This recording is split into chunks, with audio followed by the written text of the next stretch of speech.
Sorry about that. I had switched to my other phone.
We will have a live, guys. We will have a live.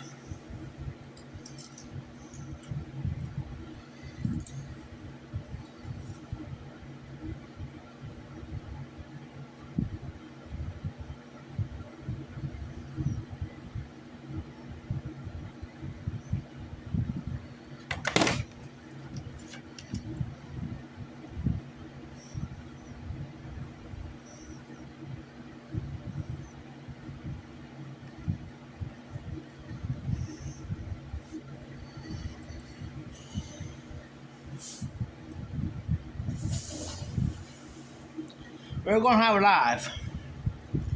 This phone is messed up.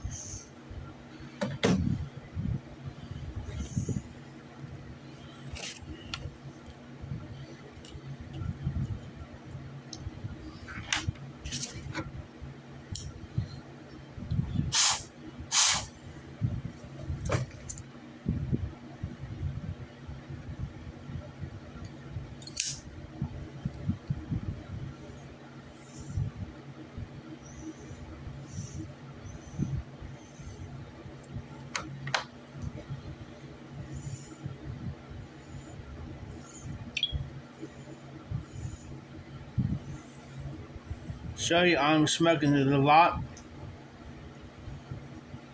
tonight.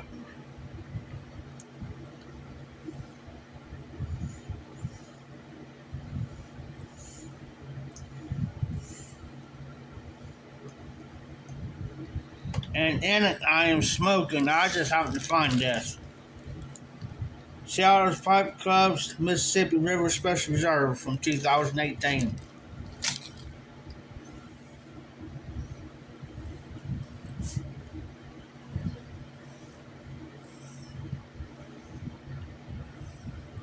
Yeah.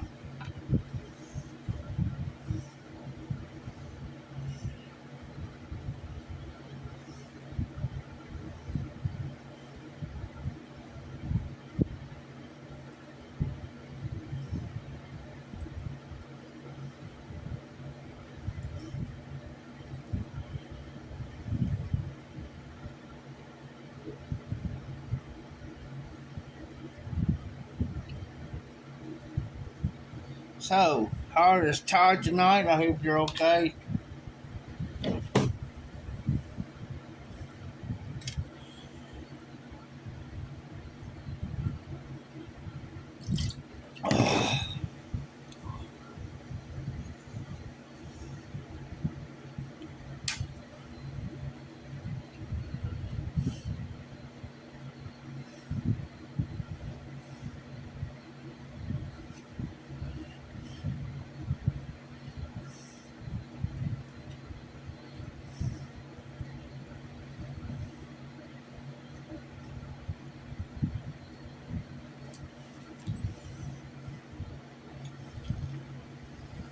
Good, Todd.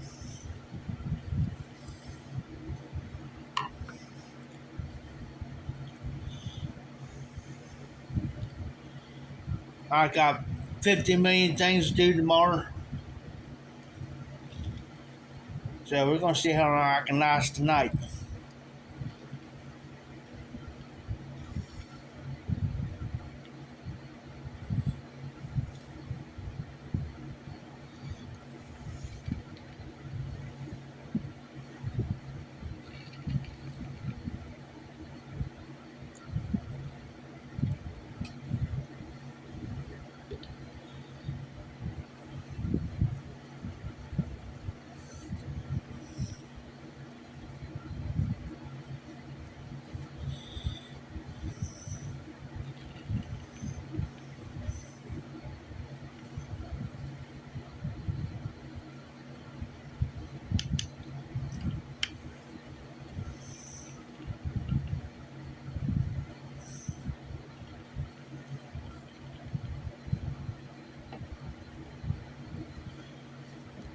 Let's look up Mississippi River up.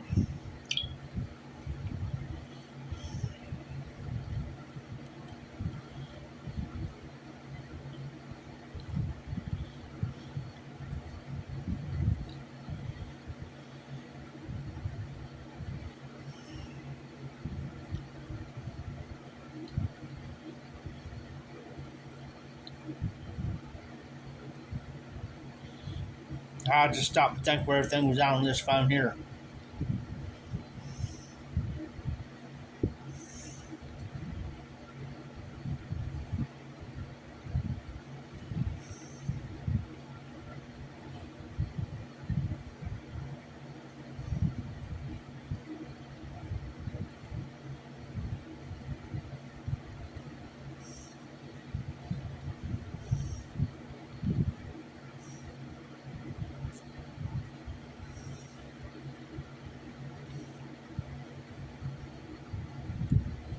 Hey Sharon, yes ma'am.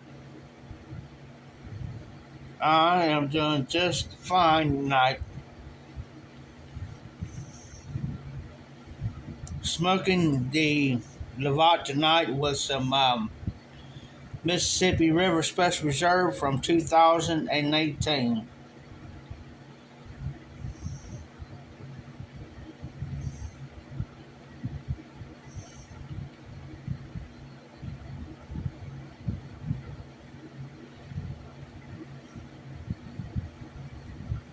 So how are you tonight, Sharon?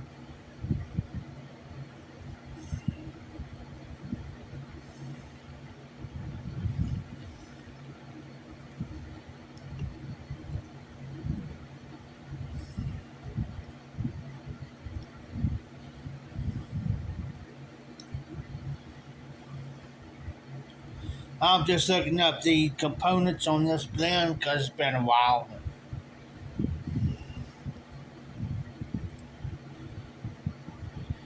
It's got Latakia, Oriental Turkish Perique in Virginia, and it's blended by Joe Langford. It's got Virginia, Latakia, St. James Perique, Charlotte Pipe Club's Mississippi River is pressed into cakes, aged, and cut into plugs for easy handling.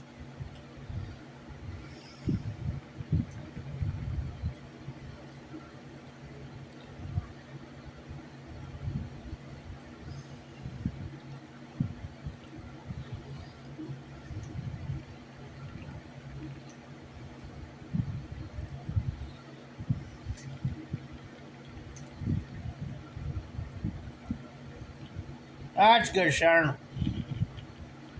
I seen where Paul went live. I didn't have time to comment, but I watched like a couple minutes of it. Didn't have time.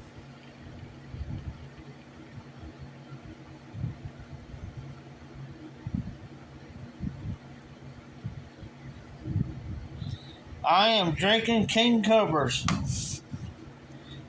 the cheapest beer around here.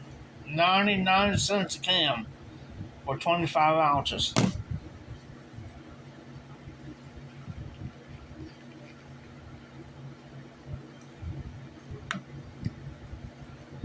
Some others should be coming in here shortly, and here probably maybe next 20 minutes or so.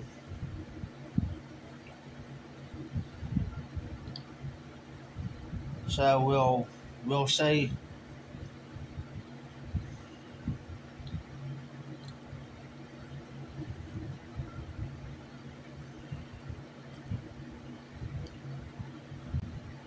It ain't bad beer. It's just a lot of people don't like it because it's it'll bite you.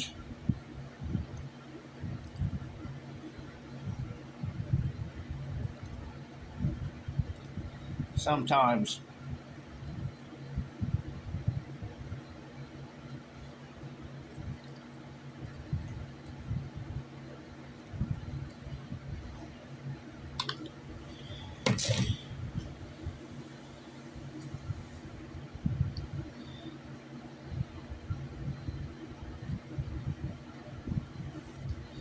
I've got the ashtray. I'll go over and get it now. I'll use this can here in a minute.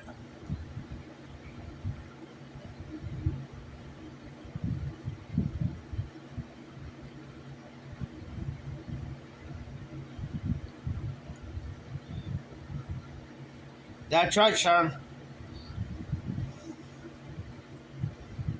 You are correct.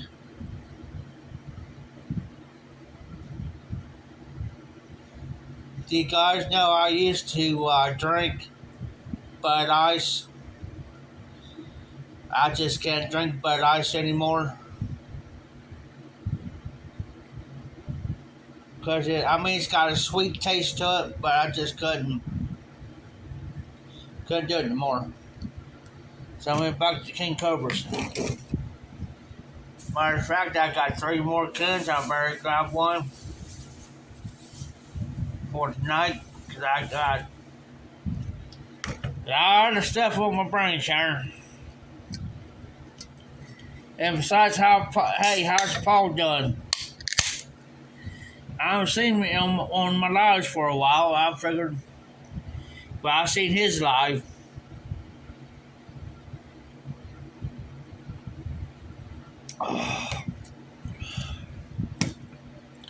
Move that can over.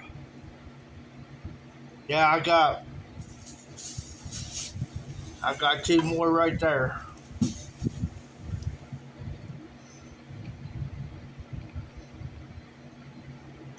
You know they do that here in the States, down in Texas.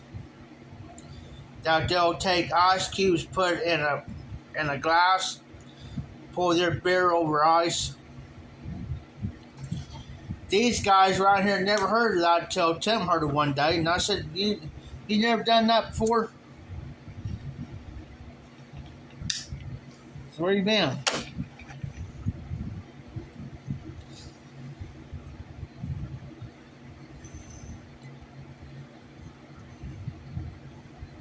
Oh, excuse me. Like we used to say, not bad manners, but good beer.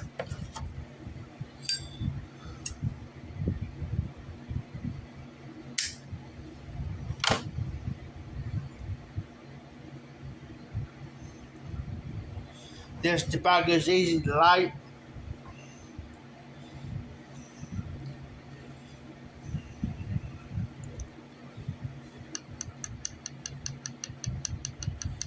Yeah, it does. It waters it down to the point where people can't tolerate it. But here's my philosophy on that too. I cannot stand the warm beer.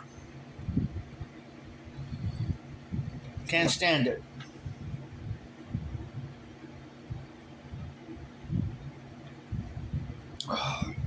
Now, if the beer is half cold and half warm, I'm good. But if it goes completely warm, forget it. I can't do it. It makes me gag. Not to sound rude, but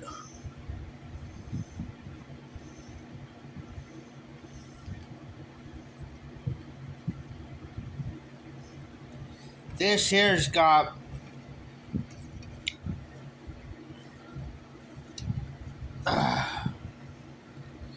6% alcohol volume in it. 6% alcohol volume in the beer. And all the people, y'all, I'm wearing my same shirt I got there, and I guess the reason why I like these type of shirts well because it's sleeveless. I like them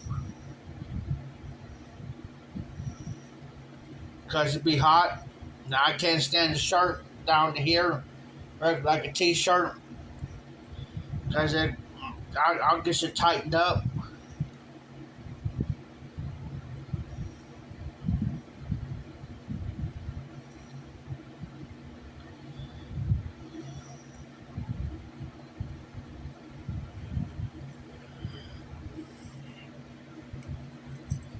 Hey, there is Monclaude Mike. How you doing, brother? Better pull my chew out here in a minute. And another can too. I'm going to show you guys something. This kayak long cut straight. I know it's backwards. Kruger long cut wintergreen. Excuse me. How you doing, Mike?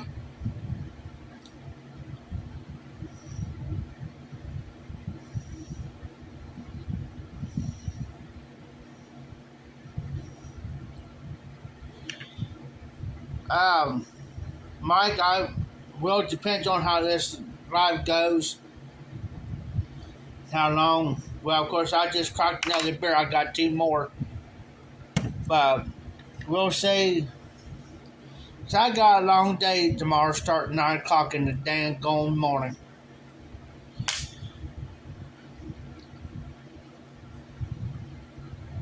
I can do it though. I've done on 3 hours of sleep before. Even 2 hours worth of sleep.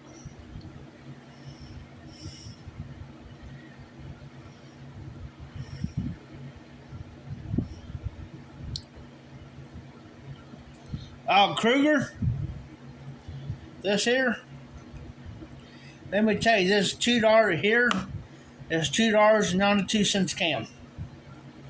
You can get long cut straight, long cut natural, and wintergreen. And plus one to fine cut. I can't do fine cut. Every time I chew fine cut, it gives me a major headache every dang time. This is a brand new can, and we're going to crack it. Oh, hey, Mike. I'm smoking the VOD. So I've opened my drawer up in there. Now I had to find some Seattle Pipe Club's Mississippi River Special Reserve from 2018.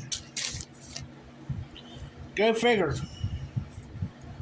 So we're going to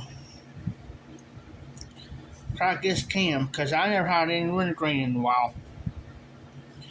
So I switch back and forth. I'll go to wintergreen for a while, then I'll chew don't cut straight. Depends on what type of freaking mood I'm in and who kind of pisses me off around here. Just like today, I was going to weed eat.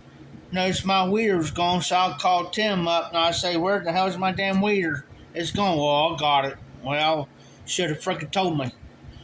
Don't freaking assume take my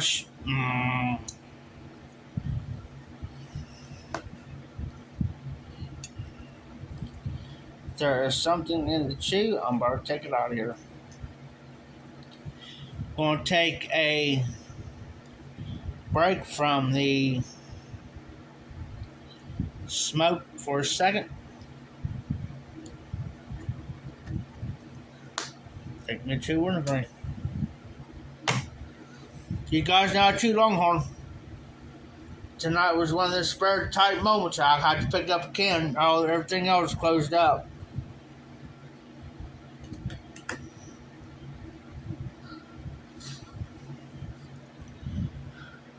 Oh no, Sharon. It ain't nobody here, it's just guys here. It ain't nobody in the YTPC. It's people that comes in here all the time. Here. they just come in. There be nights that he don't come in. Tim don't come here no. It's like today he didn't come in today. Well, okay, that gives me, hey Cody, said that gives me a free day. I'll do whatever the heck I want, when I want, and how I feel like doing it. Well, some of the regulars comes in here. Never seen anybody all day today until probably about 6:30, 7 o'clock. One guy pulls in, and I'm thinking, well, shit, here we go. Didn't say nothing.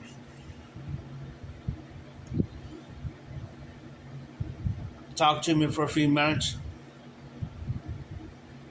For a little bit, and he leaves. It's like, well, nobody's going to come around good. I'll take me a little walk. Soon as I had a gut feeling something, I was going to show up out here. Soon as I locked this door up here, and I locked it, and I take off. Well, something told me to turn around and look because I seen headlights. Another party pulls in. So I had to turn around and come back. And they was ready to pull out just because they happened to see me. Nobody shows up unless Tim's here. Everybody comes in. But when he don't, then everybody shows up. Well, where's Tim at? Well, he's home.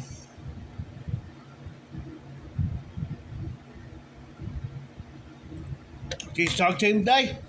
Well, yeah. I talked to him. He called me. I tell him, I'll tell you what his problem is. I can tell you right now.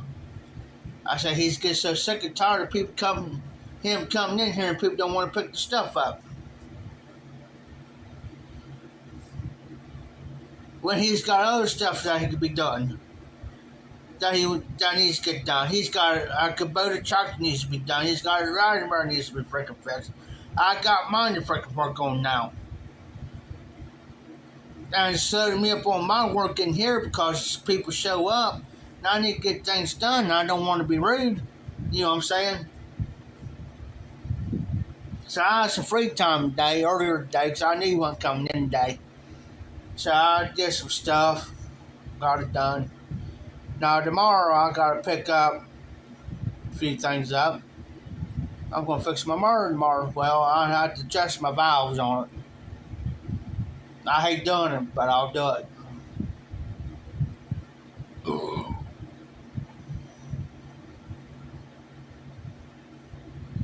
But when you got when I'm trying to get stuff done for Tim, blessing, and he knows I'm trying to get stuff done, but he also knows that people shows up out here. He knows don't want to be rude. Hey, there he is, John.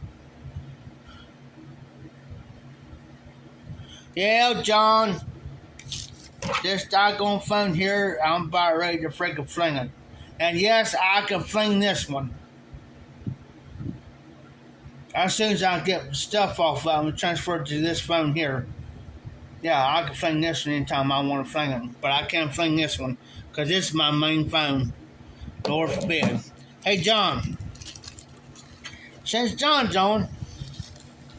Hey, John, I found something. It was back there in my drawer back there. I had to get a pipe cleaner out, and I happened to see this bag, and I'm thinking, I wonder what's in that. Pulled it out. Forgot all about having this. It's Seattle Pipe Club, Mississippi River Special Reserve from 2018, and I could tell you where I got this from Sars.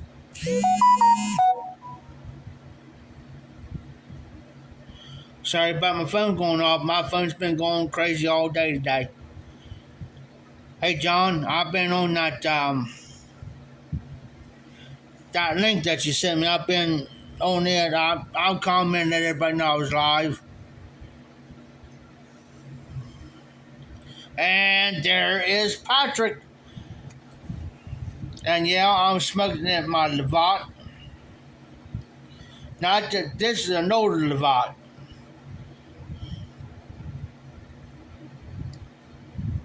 And it's a dual seat. DUL. It's DULCET.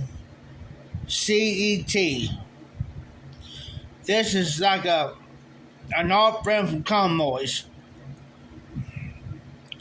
And there is Oscar.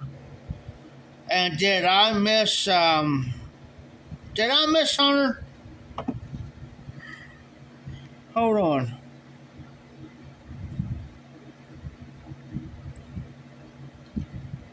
Wait a minute. Hunter's not on here.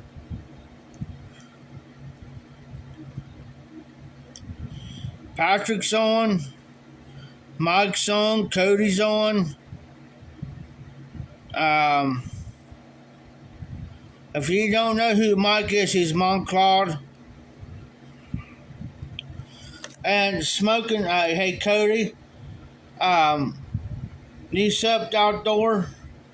That is Oscar. He's O'Kendrick. That's Oscar.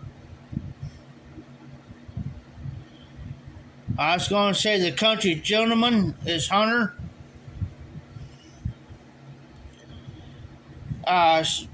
Since you're in here, Oscar, Mississippi River, Special Reserve for 2018, courtesy of Cyrus Shaw. He does come with my lives, but he's been kind of busy at the moment. And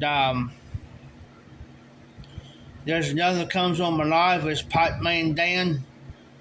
Them are two great guys right there, guys. I'm telling them guys, can't ask for anybody better.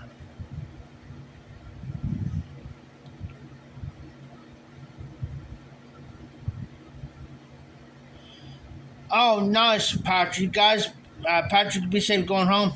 Hey, guys, speaking of that, I had that 10 of 8 State Burley.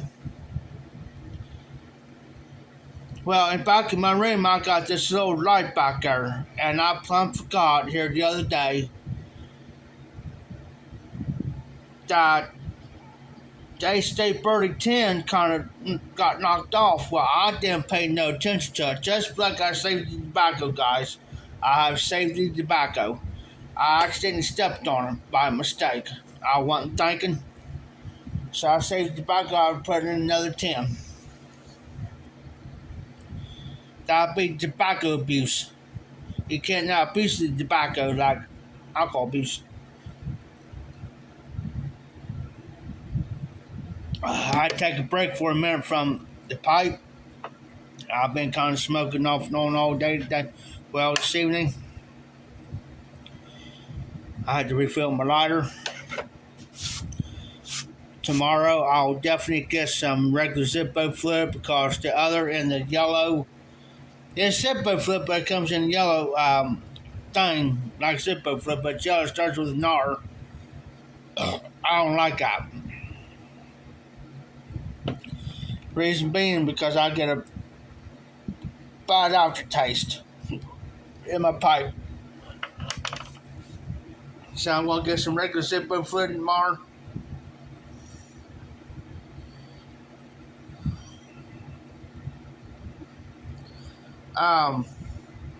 If you don't know what's in the Mississippi River Special Reserve, it's got Lauderdale, Virginia, and I'll tell you here in just a second.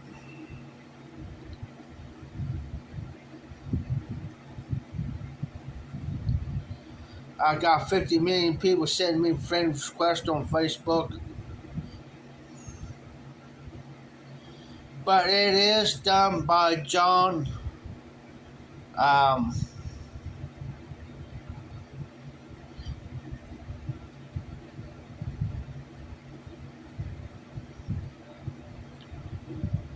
tell you here in just a second who it's by.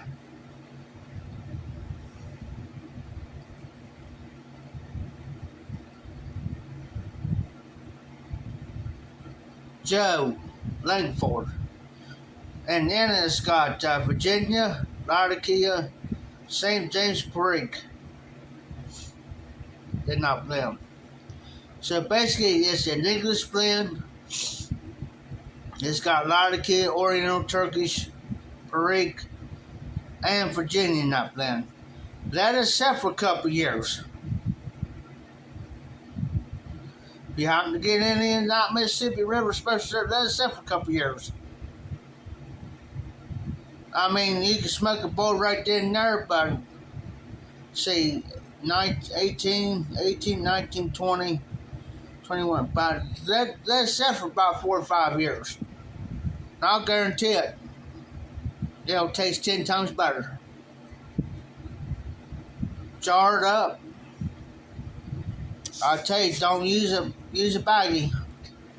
Jar it up and put the date on there. Let it set.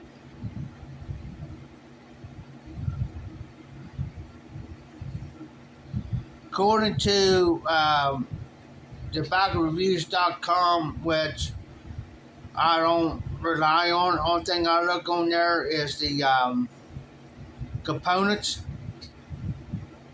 You have to use your own discretion.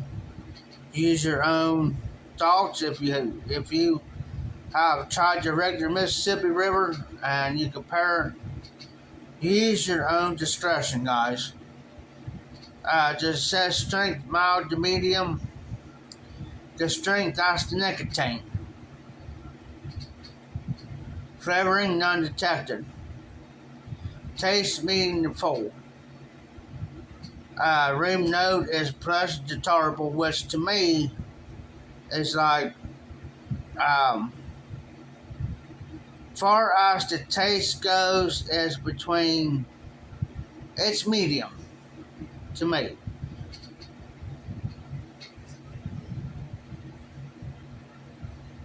Oh, nice, Oscar. Nice. But you use your own discretion on pipe tobacco. You know, you use your own for strength, taste, flavoring, room note. There is recovery. There's the other mic. But you use your own discretion, guys. I've been around long enough to. I mean, if I get a new tobacco, I'll look up what's in the components on that. I mean, I may read it up here, then the notes, but I'll see what's in the components like Laodicea, Virginia, Oriental Turkish, whatever.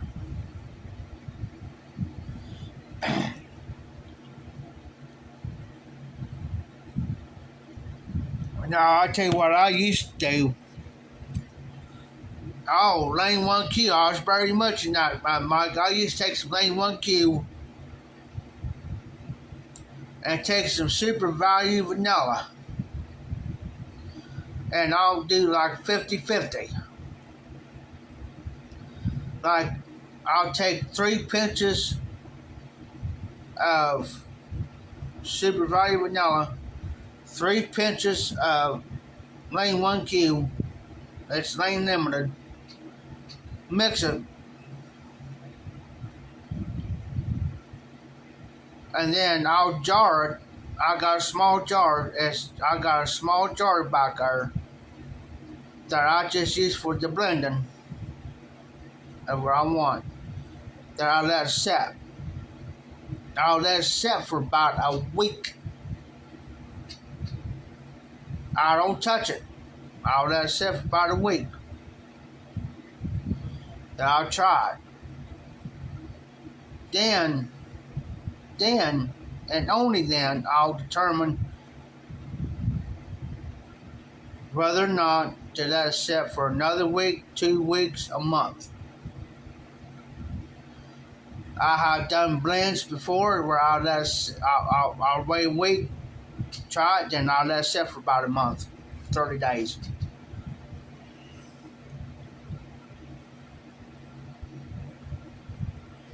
Oh, I understand, Mike. I understand. I ain't gonna be on too long now. Maybe I am 35 minutes in. I might go for about an hour and a half night, guys.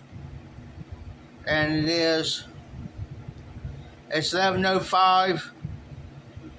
I may go till about midnight. We'll see. We'll see.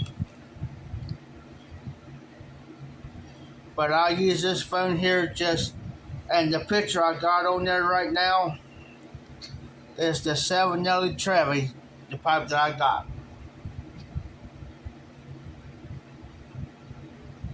I just use this for reference, this phone here, just in case we're on and there's something needs to be looked up.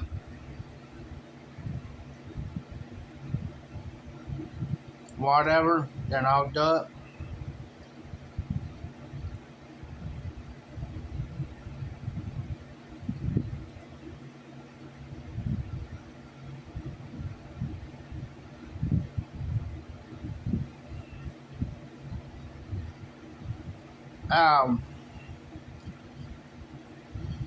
It started getting cooler weather now, so I'll be smoking more and probably blending more.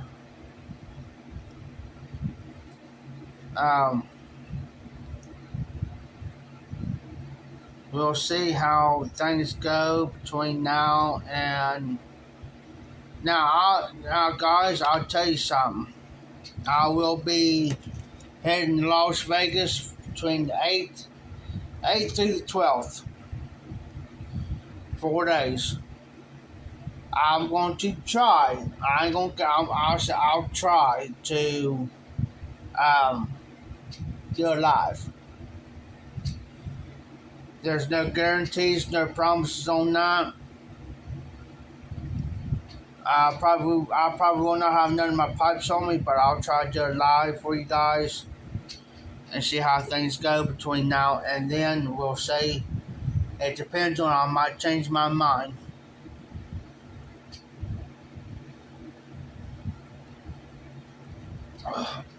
Because I never been to Las Vegas. I never been on a plane before. But that's not a biggie. As long as they don't lose my luggage. That's why I'm not taking no pipes with me. So I got that fear they lose my luggage. Then I'll lose one of my good pipes, and then I'll be... No. I gotta wear regular tennis shoes when I go because my steel-toed boots, they will probably think I'm carrying something like I'm some kind of convict. But it's gonna be a 4-day vacation for me, which I've already been on one vacation for a week. We talked to one of our friends here. We finally talked to him he's going. So I gotta go take care of a few things tomorrow so I can get my money squared away.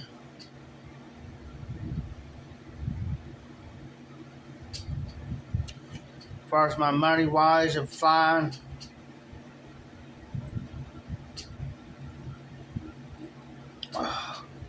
I'm not scared of heights. But the time zone is going to be different. Time zone. So, like right now, they're 3 hours behind me. So it's actually 9, you see 10, 9, it'll be about 8:09 in Vegas. So what I got to do is I got to change time zones. Which he told me, so if we leave, say come back, say it's like at 4 o'clock in the afternoon, it's 7 o'clock here. So I got friends that live out that way. I got a friend that lives in Utah. So And he's talking about from Las Vegas, Nevada to California is probably about an hour and a half, 2 hour drive. So we're thinking about going while we're there. Maybe the day ahead before we leave, we might head to California. He's talking about it. I just want to go out into the Nevada desert just one time while I'm there.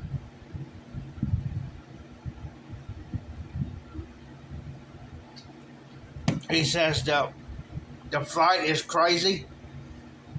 So the way it's going, him, Tamika, and Scott's going to be on one plane. Then me and Ashley, his daughter Ashley, and her boyfriend's going to be on another plane. It's going to be a half hour. So that's fine. As long as I can take me a can of chew with me, I'm good. But I have to watch. I have to get a regular cam because of metal.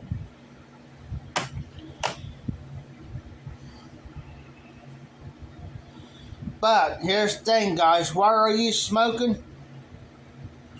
Why are you smoking it in? And why are you drinking tonight, guys? While I'm thinking about it.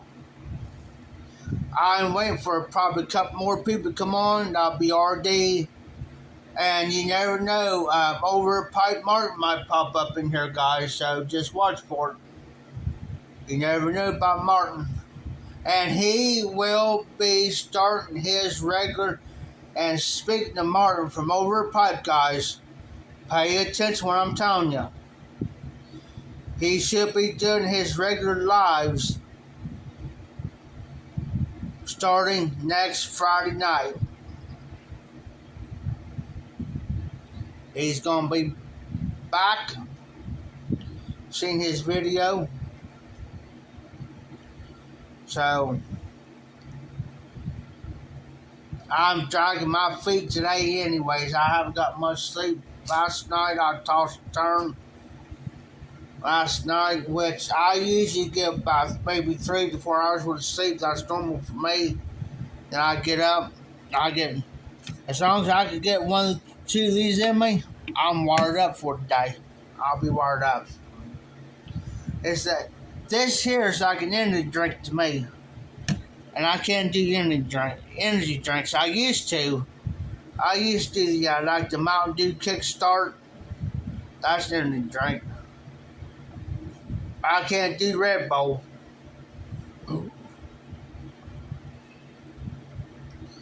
But you give me a 99-cent beer like this, I'm good to go. I don't know if he's going to have a live tomorrow night. Hopefully he does. We'll see.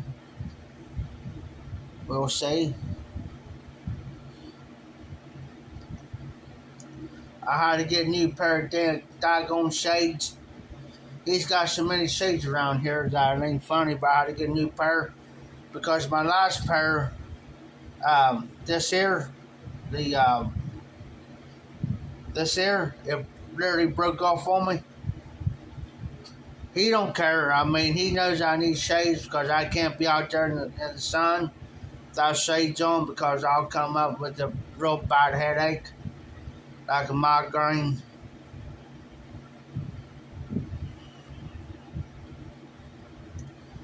And yes, this behind me does say Hollywood, but he just flipped it around. He should be getting a new one here pretty soon, hopefully. We'll see.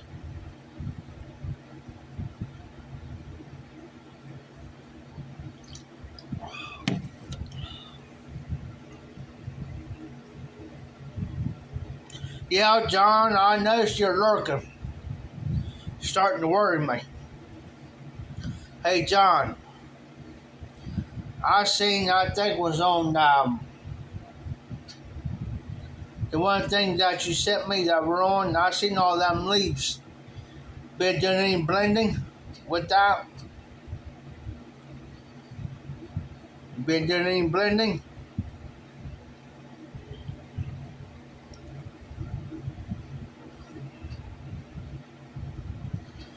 I got some tobaccos back there. I found more tobacco. I might be doing some blending myself. But we'll see. We'll see.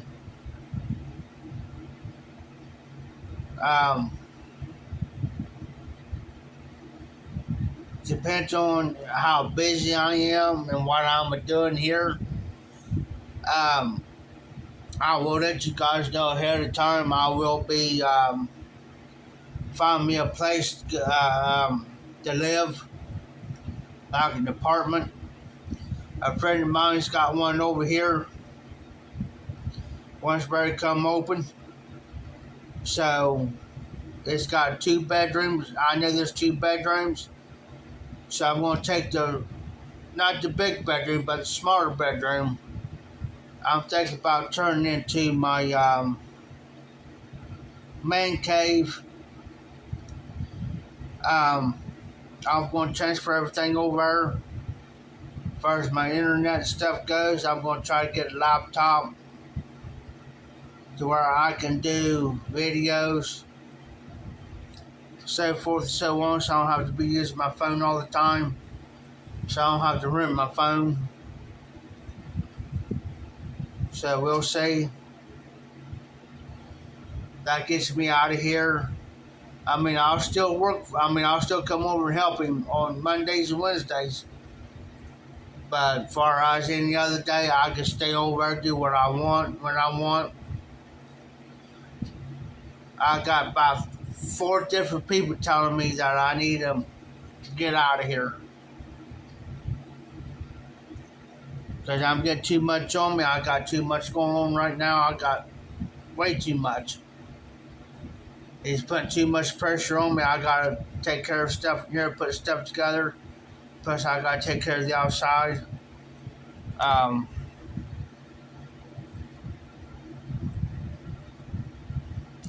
So we'll say, second can done. 2 cans done. I'm going to sit here for a few minutes before I start on another one. And they've been telling me, Jeff, you'll feel 10 times better. Relax. Because they know, because there's a couple people knows I'm too uptight right now. Too uptight.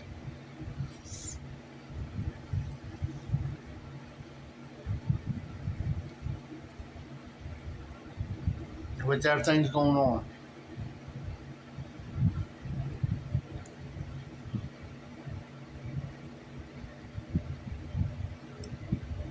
Oh, Roman Lucite from the Pipe Nook. Oh, nice, Patrick. I've been wanting one.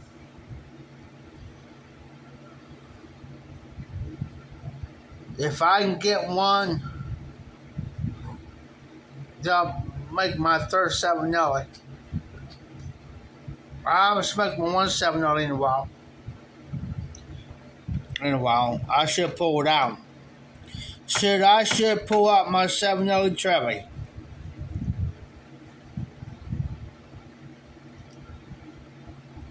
I'm going to leave it up to you guys.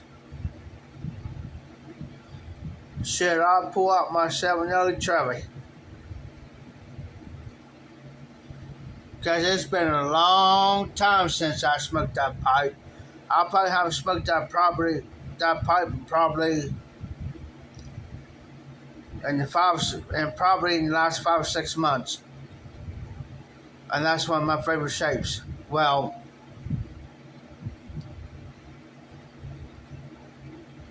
the only thing I gotta do is fix that ring on there.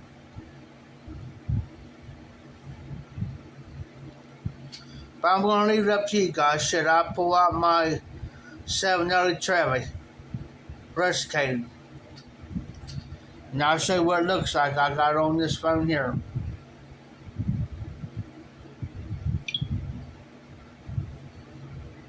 7-Nelly Trevi, guys. and Oscar. I'll check your video out. Yeah, Patrick, I could do that, but what I'm afraid of, I'm not paranoid or nothing, but what I'm afraid of, if my luggage will happen to get lost, I don't want to have one of my good, I'm not going to take none of my good pipes, but the opposite of it is, if I would have to take this pipe on the thing, I'm afraid that my luggage will get freaking lost, and then there I'll be screwed out of one of my pipes. So I'm thinking about getting one of my corn cobs. The oldest corn cob, I had a corn cob that I had for about 4 or 5 years. I'm thinking about taking one of those because I don't want to take none of my briars. So say if my luggage gets lost, I'm not stressing none of one of my briars. You know what I'm saying?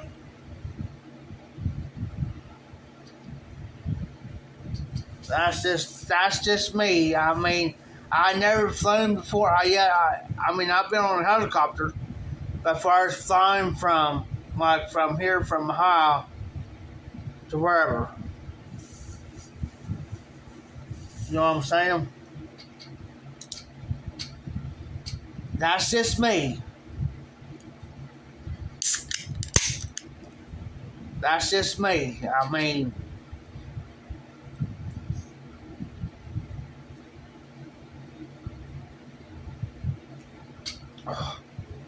I'll pick up a ladder up down there.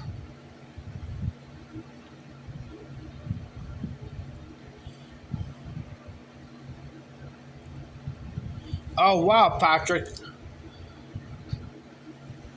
Now, I know, speaking of Sycamore, hey, John, I'm already brought it up. Whatever happened to,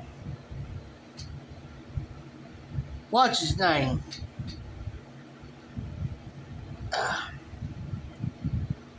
He's from Israel. I think he lives over in Israel.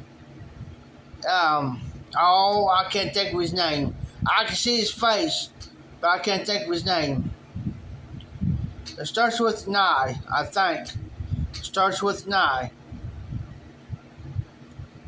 Help me out.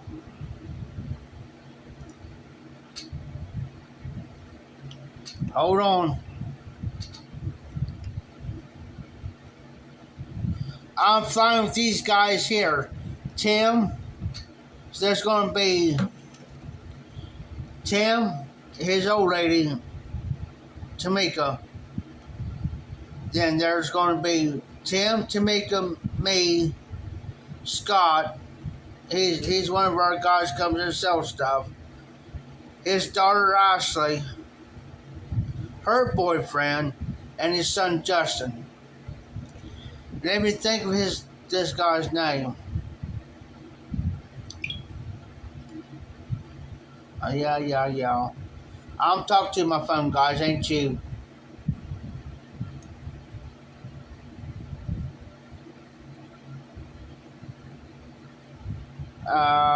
Let me think of his name.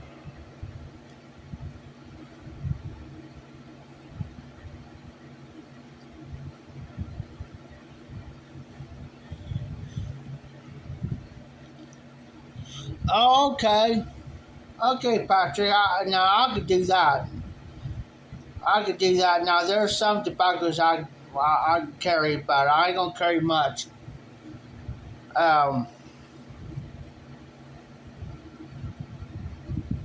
Yeah, I could do that.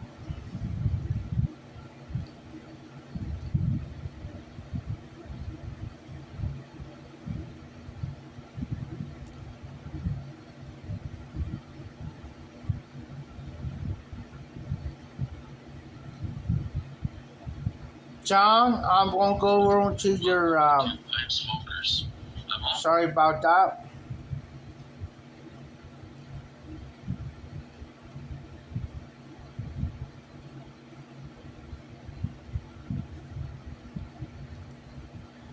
channel.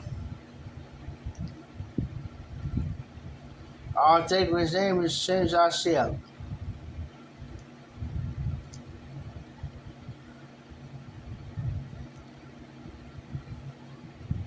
Help me out, John. I know you're lurking.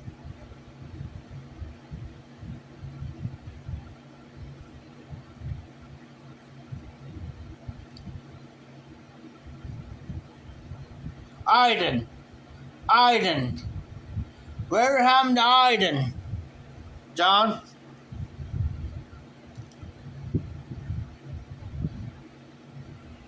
I knew start with 9. Where happened to Iden?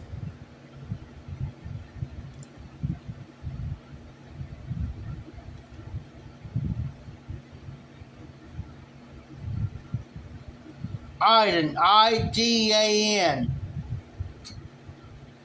That's how I went on John's. I went over on John's channel.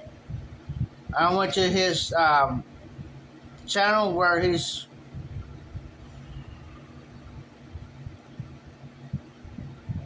Did he just quit or what?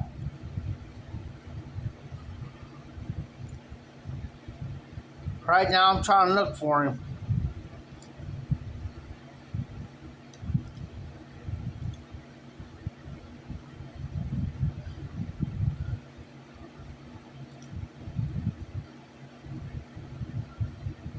And yeah, John's got over 1,000 videos. John, I'm jealous.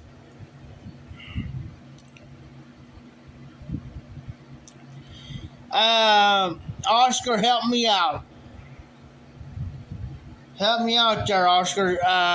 Derek Carr. I'm trying to think. Help me out.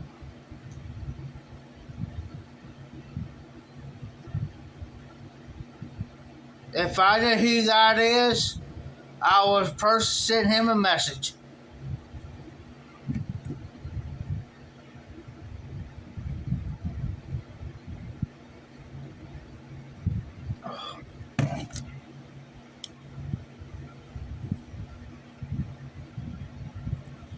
Las Vegas Raiders quarterback.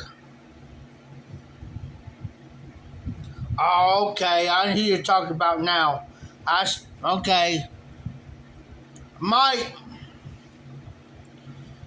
have you guys, speaking of that, guys, have you ever watched Counting Cars with the Count? Have you guys ever watched Counting Cars with the Count? There's one spot right there Tim wants me to check out. For real. For real. I'll be right back. I gotta use the bathroom real quick. When Tim was in Vegas earlier this year, he got pictures. So I'm gonna go over. I could get it on my TV where I could sit there and watch the Count all day long. All day long. So he got pictures, so we're going to hit there, and I'm going to take some pictures, and yes, I will post them up on IG, on Instagram and stuff. So Tim, I got to see him, and he said he was just walking through at his shop, and Tim said he couldn't get a picture quick enough, but he actually got to see him walk through. It's like he was on the outside. He was just like quick. It's like he was trying to keep on low profile. You know what I'm saying? Which I can understand. Now, when you're that popular, you don't want to. You know what I'm saying? But I'll be right back, guys.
I back.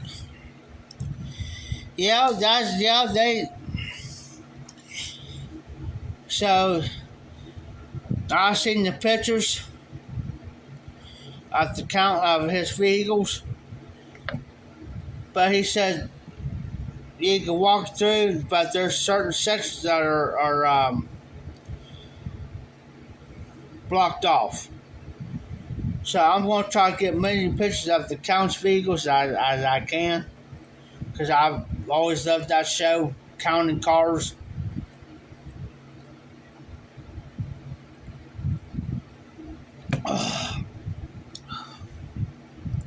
And see, here's the thing. I got a Roku TV. I can watch any of those shows I want any given time I want. That saves me a lot of time of watching on my phone. And I can watch any YouTube videos, live TV, or anything on there. And I've been watching Counting Cars today.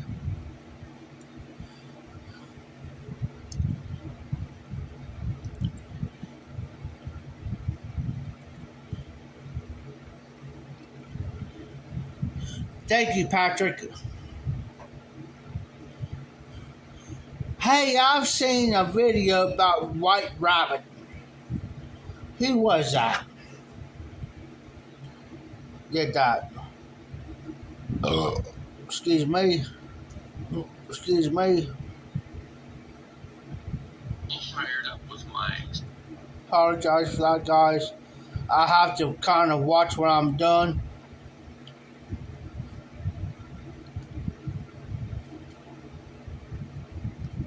Sunday salmonella. Sorry about that.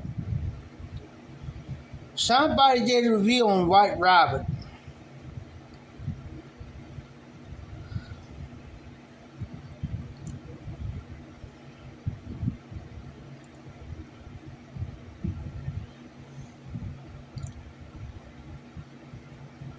Oh, nice, Patrick. That's something worth a try.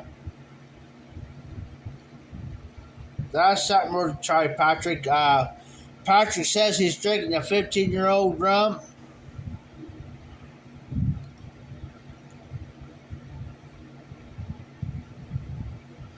Jefferson's Airplane.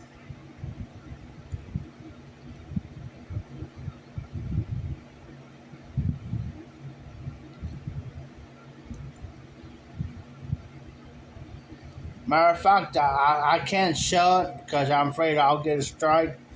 But Patrick, I just got done looking up that Jefferson Airplane. And yes, I'm going to prescribe to him.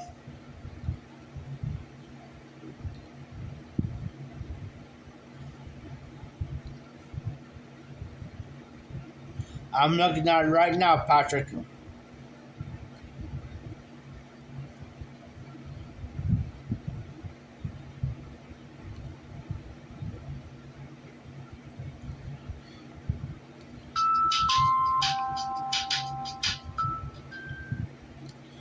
And that came out.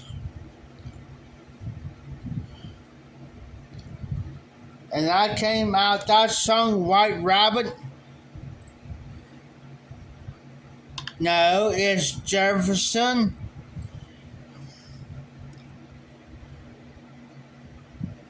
Wait a minute.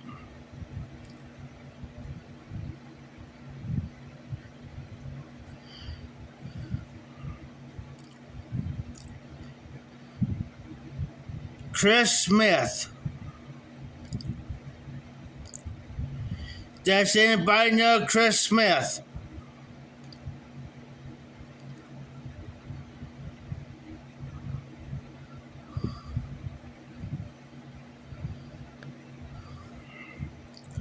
Does anybody know Chris Smith? Help me out here, guys. And Patrick, that song came out in 1967.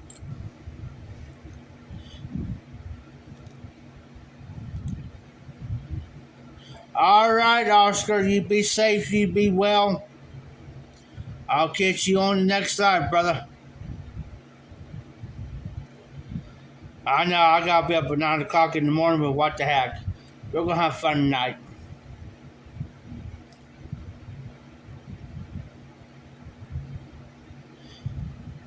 Chris Smith. Chris, I don't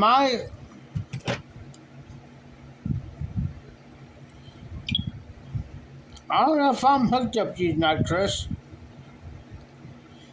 Well, fudge.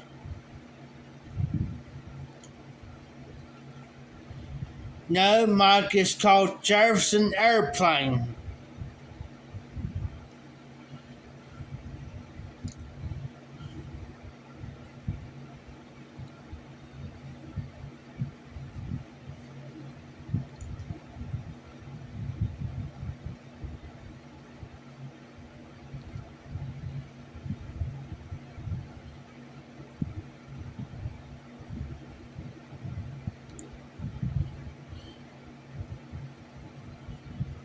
I'm looking right now, guys.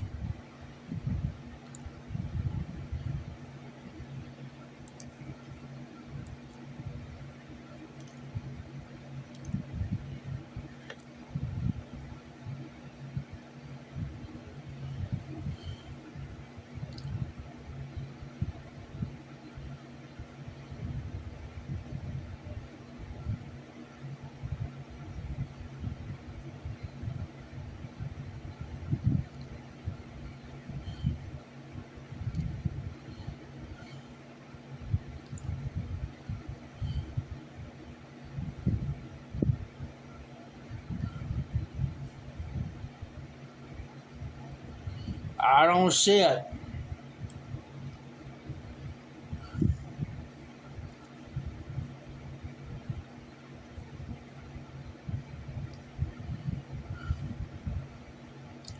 So I'm looking. But anywho, yeah, that song came out in 1967 of White Rabbit.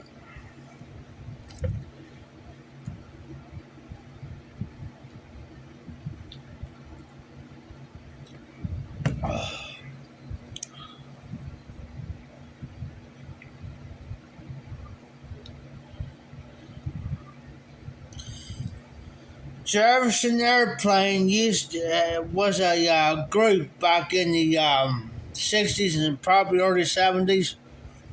Was a group. So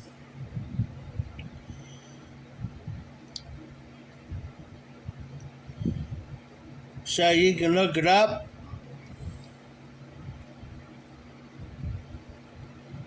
Oh, nice, Patrick. So, say 1967.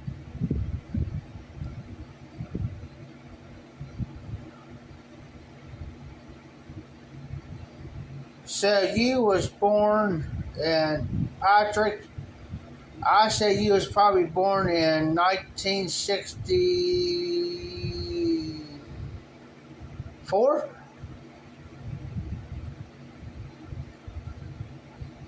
Or 63, because my ex-wife, she was born in 63.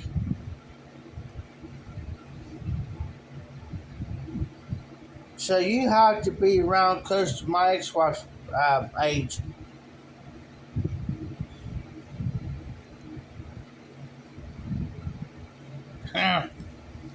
So you had to be born in 63 or 64 there, Patrick. 63. So you're 58.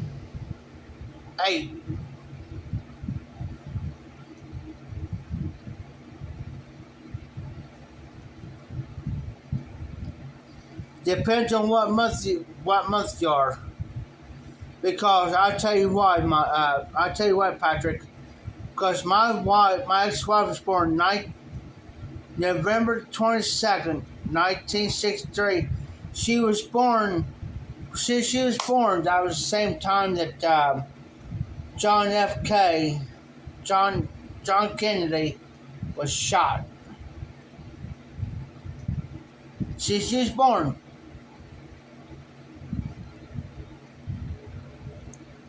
Okay, you're right. You're right. Yeah, my ex-wife will be turned 59. You're right. Um, yeah, my ex-wife will be 59 in November. But yeah, on November 22nd, 1963. That's how I remember my ex-wife. She was born the same time when she was born. That was the same time John F. K. was assassinated. No joke.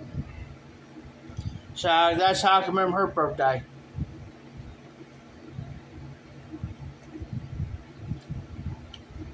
And then my son was born November 29th, 1999.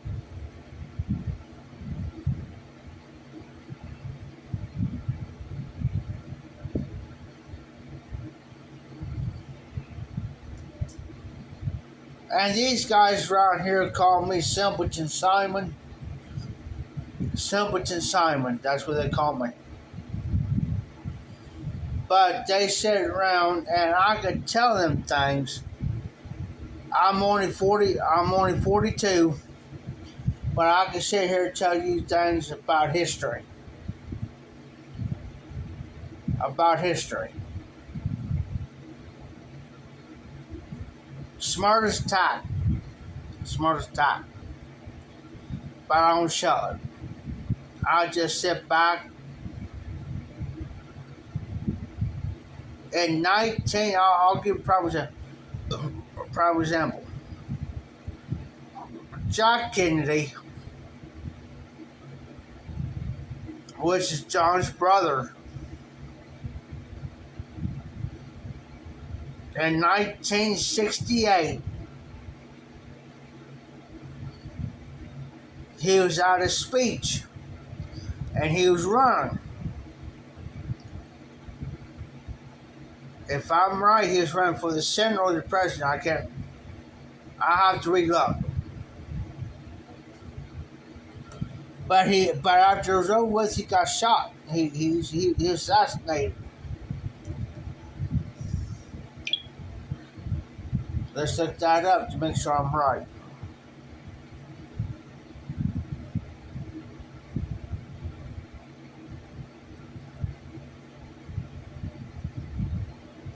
No, Jack was the 35th president.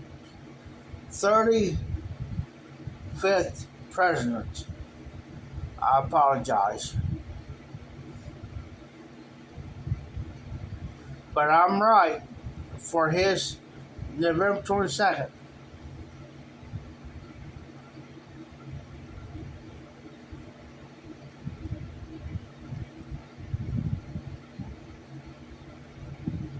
It was Robert.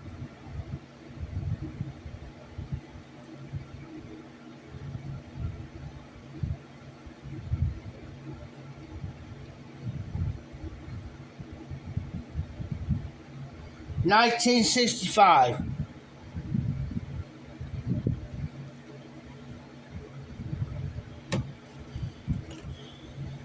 Yeah, you're right, Patrick. But Robert Kennedy was assassinated in 1965. Robert.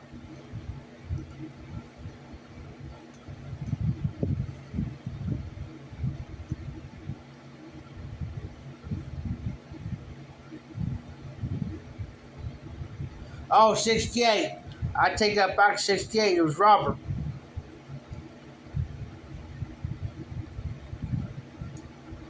Robert was assassinated in 1968.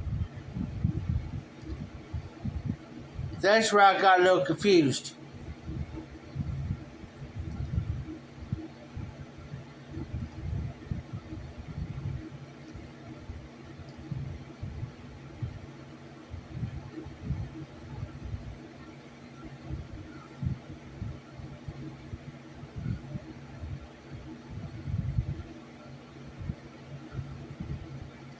I'd look it up. I do apologize, guys. Yes. Yes. And he got shot after he did his speech. Since he did his speech, he was going off after he did his speech. Then what's his name? I can't pronounce it. Yeah.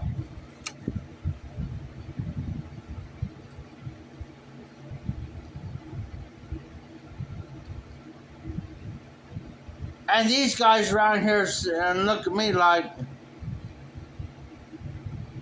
you know your history, you know, because I study up on history.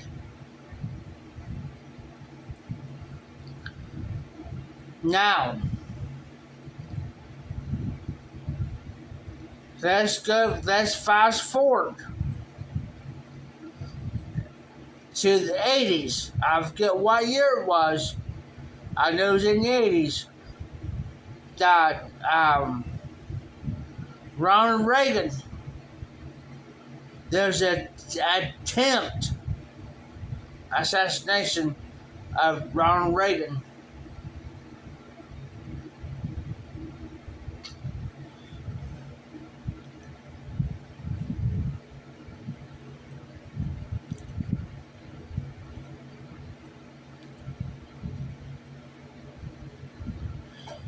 Oh, okay, Patrick. Yeah, I forgot about Martin Luther King.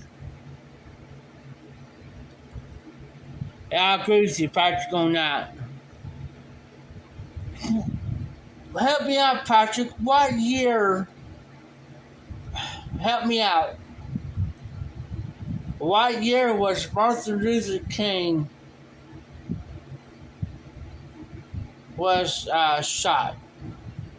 Help me out. Because I don't want to quote the wrong year. Because I studied a lot of that. Now, I watched up on YouTube, but I studied a lot of it. You know what I mean?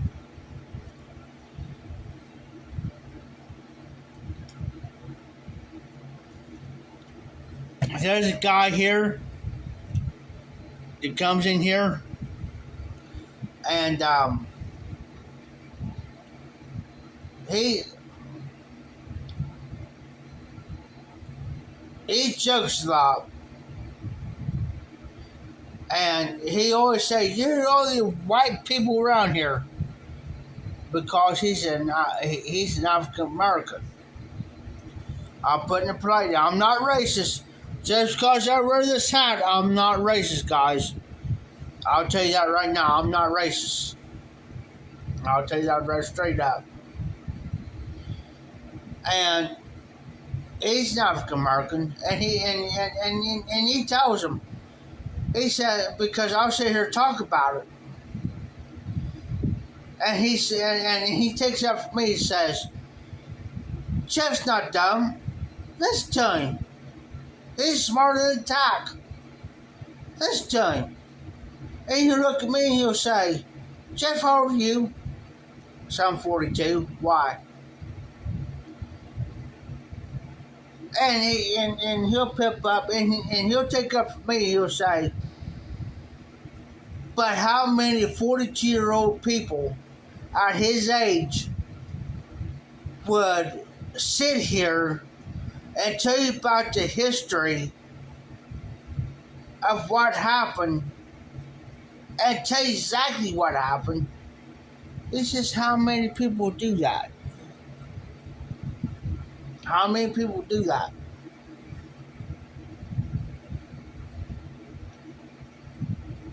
And I'll say, okay. Let me put it this way. When John F. Kennedy got shot in 1963, the first bullet that went through, it hit him and also hit the governor of Texas. Then the second shot what got him. The second shot. But they blamed Oswald.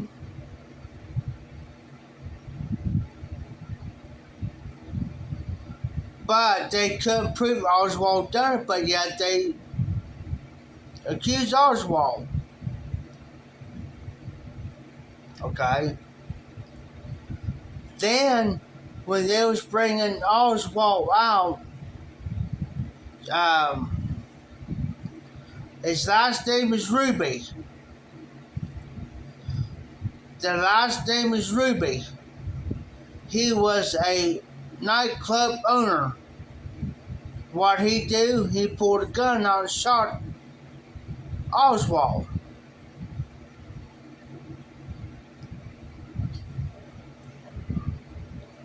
He shot Oswald. Jack Ruby shot Oswald because they was bringing him down. They was coming through the basement part down there, and they was supposed to bring Oswald out into the, I'll call it the paddy wagon. Well, everybody was there. Well, Jack Ruby shot him.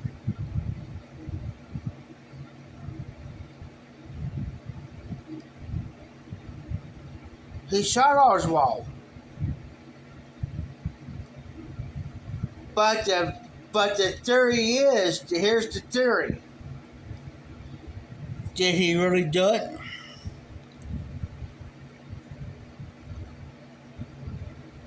Oh, thank you, Patrick. Thank you.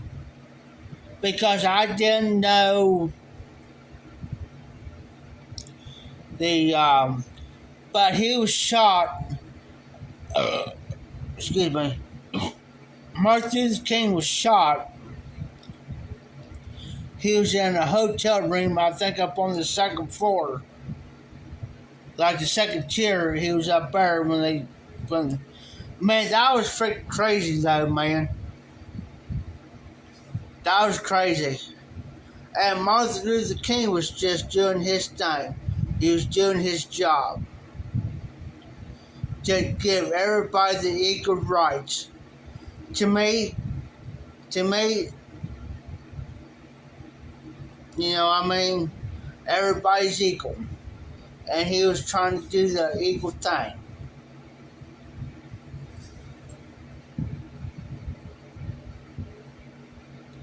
Exactly.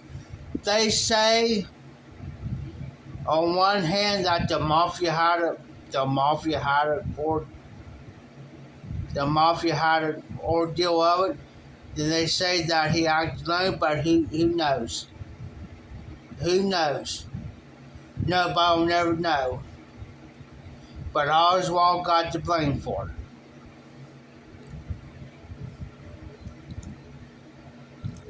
Yes, and he was, yes, he was. You are correct. And he was in the hotel room. And matter of fact, where he got shot at was he was out of like a corner when he got shot. And you know, this just me, Patrick. In my eyes, everybody's created equal. And he tried to do what he could. Bless him. Because I'll tell you something, Patrick. Where I'm from is originally from Greenfield, Ohio. And my dad used to tell me, and everybody thinks the segregation at that time, back in the 40s, 50s, 60s, was in the South. No, it wasn't. It was everywhere. My dad was born in 1930. Okay? Now, hear me out. And my dad was the type of person he got. There's one street that was nothing but, you know what I mean? Don't take me wrong when I say this. Please don't. Was a black section. But my dad got along with everybody. He didn't care if he was white, black, purple dot, purple, whatever. You know what I mean? That was my dad. And he planned on in this kids. But anyways, he used to tell me back in the 40s, about the 50s, 60s, he says, he used to tell me that if you was say like a white guy was walking down the street and a different race, I'm gonna put it that way, don't take me wrong, guys. He said that different race had to step off the sidewalk for you to pass. If not, he would get his butt beat.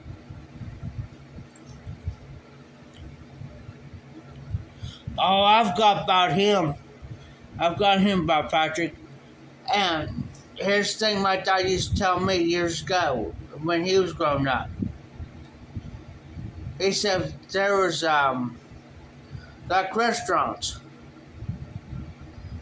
Okay, he said the African Americans had their own thing and the whites had theirs. He said, that's where I'm from. He says they couldn't go intertwined with one another. And I'm sitting here listening to all what my dad told me, was telling me. It's like, and I was asking why. Why? Why would they do that? Why? We all freaking bleed red. You know what I mean? He says, that's how it was, Jeff. He says, back then, he says, back in the 50s, 60s, 40s, 50s, 60s, and 70s, he says, it was common like that. He says they couldn't interact with one another. Even though you was friends with them, they couldn't go into the same place you would went.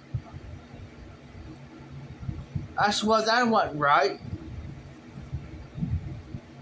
I said, that wasn't right. I said, and yes, I'll tell you today, I got the bestest friend. I just seen my ex-brother-in-law here yesterday. He's an African American. Seen him yesterday. I said, hey Marty, what's up? Not much. I'm the first one, besides my brother, I'm the first one to break the racial barrier in my family. I'll tell you that. I'm the first one to do it. Because I don't look on skin color. I'll tell you that, guys, right now.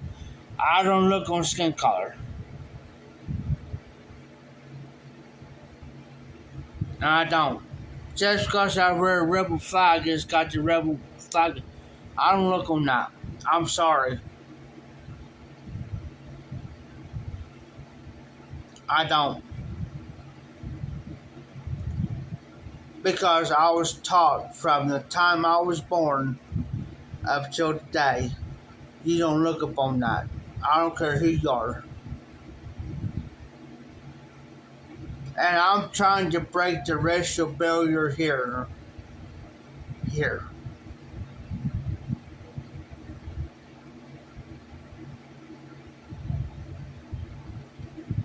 I tell them, we all bleed red. We bleed it.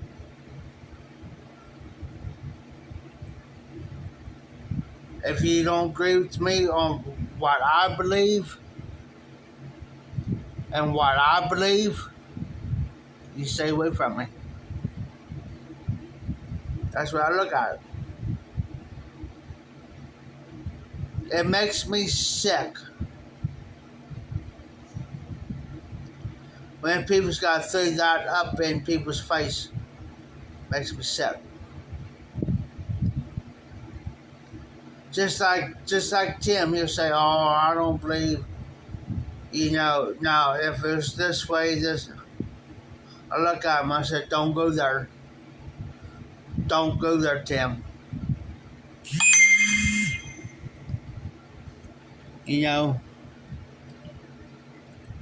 I don't. I tell him because he knows. Because he because he knows it pisses me off, and he knows I'll walk away from it, and he knows if I walk, he knows I'm pissed about it.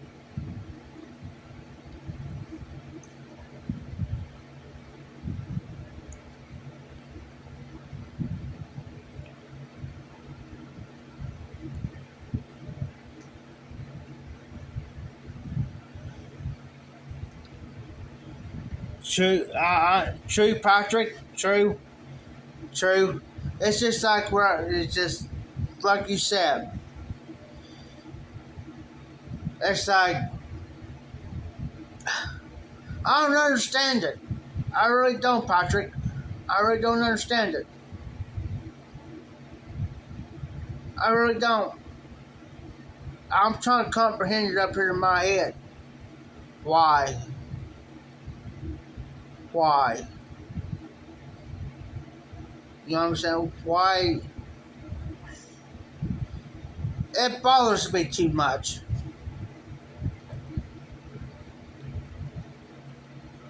Well, Patrick, when my dad was here, and if my dad, bless him, I don't know, he'll tell you that they had their own thing, and the whites had their own thing.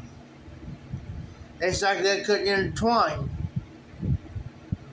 It's like they couldn't do what the whites could. They had their separate, it's like water fountains. They had their thing that,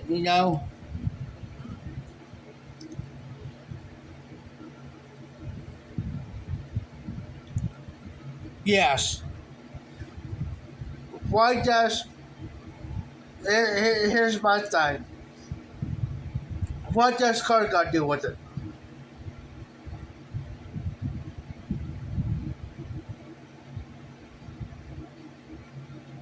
There's a guy here, he's colored.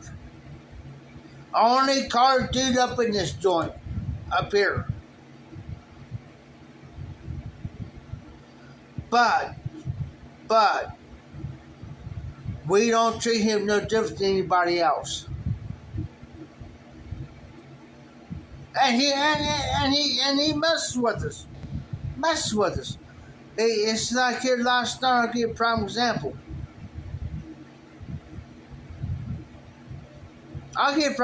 Patrick. Only colored dude up in the joint. And he'll sit there and say, I'm with a bunch of white folk.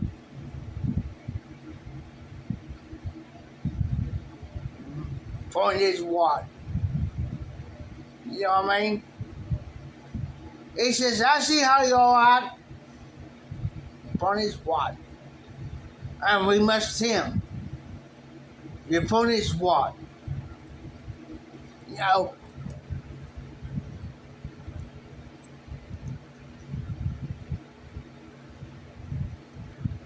Yep. And he must us, and we'll must him. It's like he'll sit there and laugh about it. And he's 50, 58. He's pushing 60. And he'll sit there and laugh. He misses me. And I'll turn right back to him. I'll miss him. It's like, yeah, come on, whatever. Come on.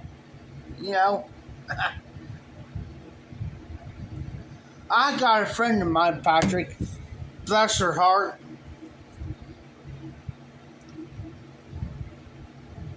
And she'll look at me and she'll say, I hate to use this term. She'll come up and she'll say, she'll look at me. Yes, Patrick, and that's what bothers me. That's what bothers me, Patrick. It bothers me too, but daggone bad. She'll come up to me and she'll say, I go to her and she'll look at me and she'll say, Don't take me the wrong way when I say this. She'll come up to me and she'll say, What you doing, honky?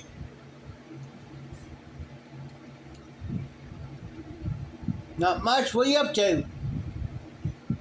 It's like, you ain't gonna offend me none. It's like, seriously? And we'll go back and forth. Hey, Zippo. Hey, there is Derek Zippo. Welcome in, brother. And she'll call me everything but a white man. Trust me. And she will. And I sit here and laugh. I laugh. It's like, okay, I got you. You know, I laugh about it. It's a joke, you know. Come on. You ain't gonna hurt me any. You know.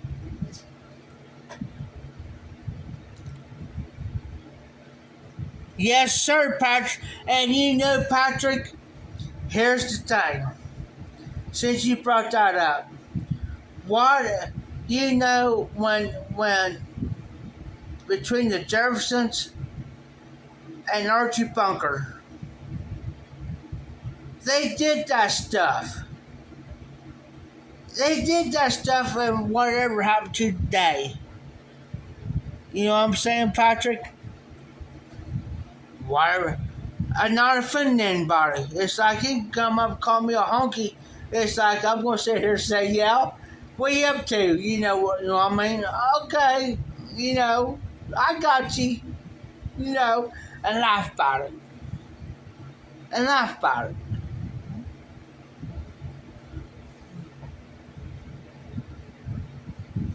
Oh, nice, Zippo. Nice. You know, that's nice. It'd be nice food. My ex-wife,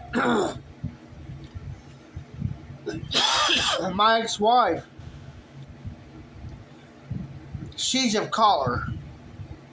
No offense. Killer food. Killer food, ma'am.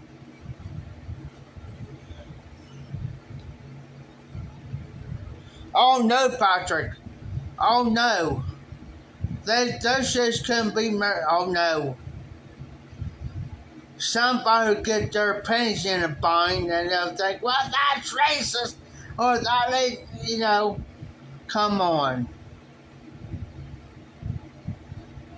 Get a life. Get a life.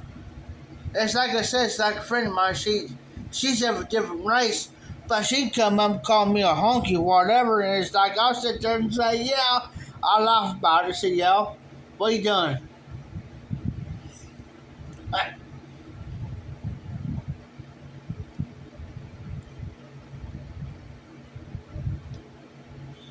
You know, I mean,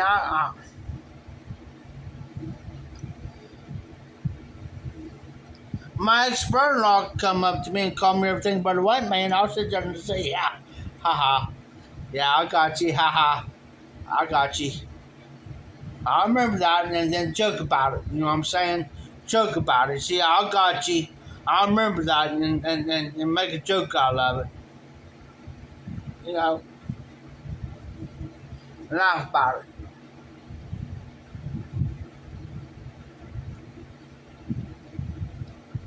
Matter of fact, I seen him yesterday. Bless him. Love him to death. Still do.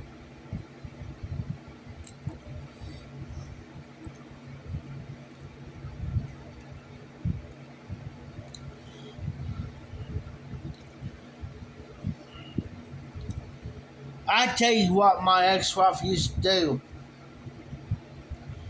And she got me hooked onto it. It's called sloppy tacos. And still this day, I still fix it. She got me hooked onto it, Patrick. You take your hamburger. You crumble it up like you were going to fix tacos, right? Crumble it up, fix your for how much you want to fix. And then she'll take a can of mushroom soup. Mushroom soup. How much hamburger you got. You may take, the small can of mushroom soup, 1 or 2 cans, whatever. Put it in there, mix it together. And take your, whatever favorite shredded cheese that you like. It could be taco cheese, shredded cheese, like sharp cheddar or whatever, and put it in there. And you drain your hamburger grease off, but put some mushroom soup in there, whatever, 1 or 2 cans, or how much you're going to make. And then she taught me, she says, Jeff says, take you some shredded cheese. Whatever cheese she likes, like sharp cheddar or whatever, shredded cheese. Put it in there and let it melt in that. You keep stirring it. And then you take your regular, soft, I always use soft taco shells. Then since you put that, how much it takes very little.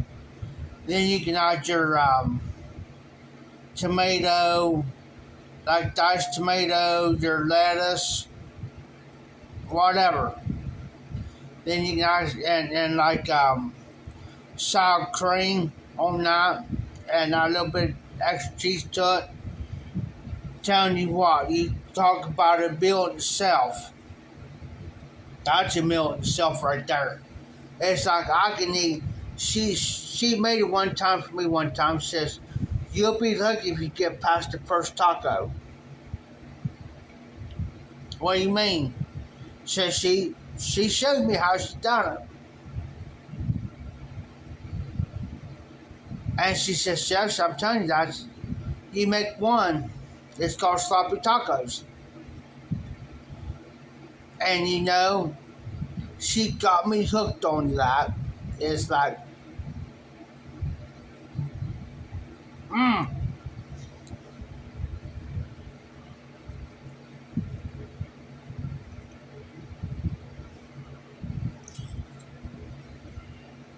Oh, nice, Zippo. And DDT, that's good too. And she used to make, because she knew, and that's the thing too, she always made too, the best was chicken. And she knew how I liked my chicken. So she made my chicken. So I asked her one day, I said, "Do you mind if I take a cut piece over to my dad?" Because I said, my dad likes chicken. Which my dad always liked chicken. My dad did. She says, "Yeah." She made it. So I took a cut piece over to my dad. My dad looked at me. I said, "Here, Dad, try this." My dad had a lot of major health issues. He couldn't, physically couldn't get up and make a meal anymore like he used to. So I took some cut pieces of chicken over to him that she made. So I took it over there and I said, "Dad, try this." He says, "She made it." I said, "She did."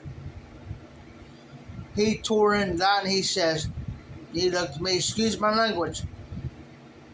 He says, "Damn," he says, "that's the best chicken I ever had in my life."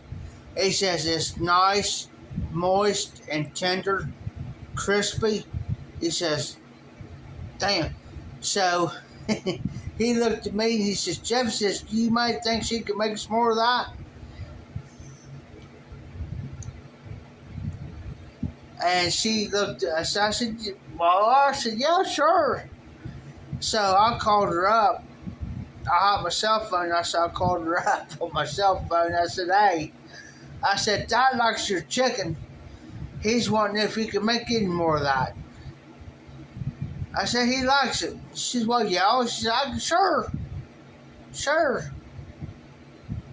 I said, well, Dad will pay you for it. He said, he'll pay for the chicken if he could do it. She says, no. She says, you tell him don't worry about it.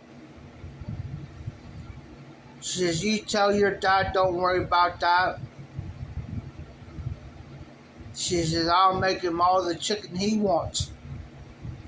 So I told Dad, said, nah. He says, that ain't right for me to, get the chicken for not me to pay for it. You know what I mean? So he'll send me down to the store to get the chicken and take it over to her for her to freaking make more of that chicken the way he likes it. You know what I mean? My dad, he had an embassy in McConnell Park, but he couldn't go in there and make his regular meals anymore.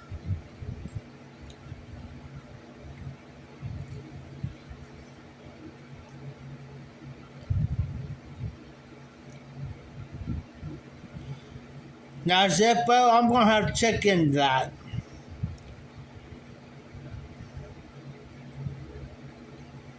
Matter of fact, I might get some of that tomorrow there, Patrick. Not Patrick, Zippo. Sorry, Patrick.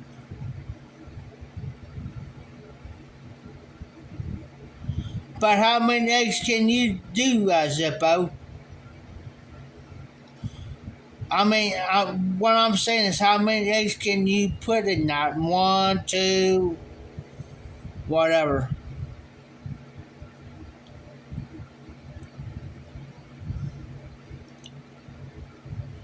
Man, I'm going to have to try that.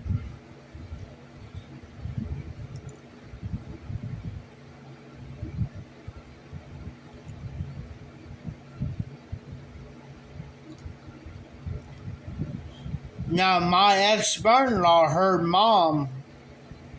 No, I take that back. My ex-brother-in-law, her dad. Oh, my goodness. Can make some mean chicken or whatever. It's like, oh. Oh. It's like yeah. But bless him, he's gone now. He passed away at 93. But bless him. Bless him. But boy, he used to make me some mean meals, bro.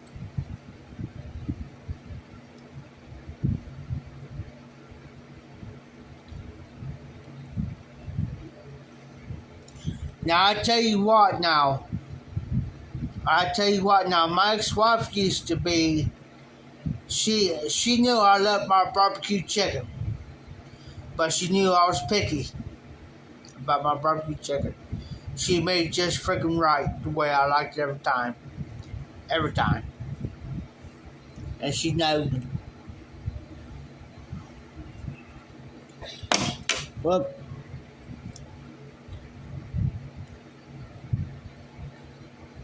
I'll be right back, guys. I can use the bathroom.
Yeah, oh yeah, thank you, Patrick.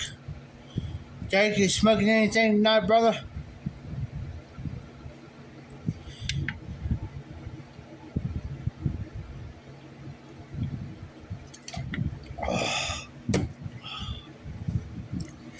Hey, Derek, what is that, Derek? CONCH. What is that, Derek? Help me out, guys.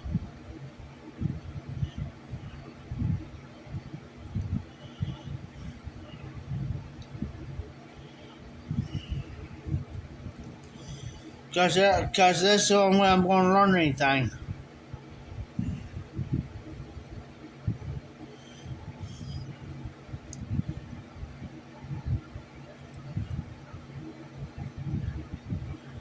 Oh, Derek says he just finished a big old bowl of old dark fire with a pinch of Hearth and Holmes.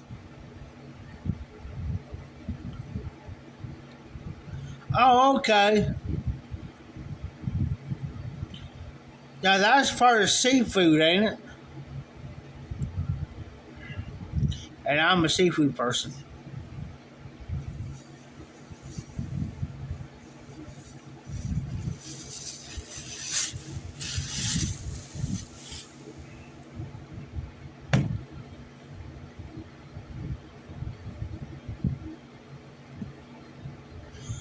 Okay, Zip. Okay, yeah. Yeah,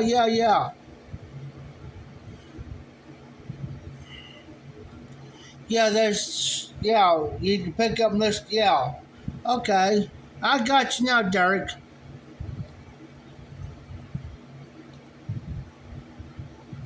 And I love seafood.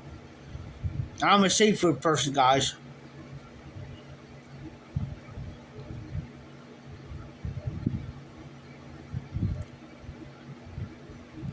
Oh, nice, Dan.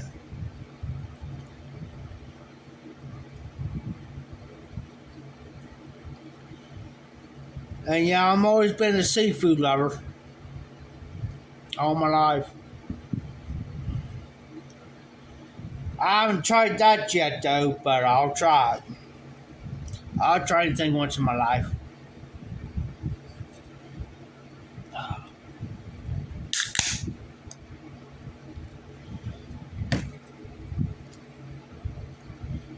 I had crab cakes, crab meat, lobster, everything in between. But I won't try octopus, though. That's one thing I won't try.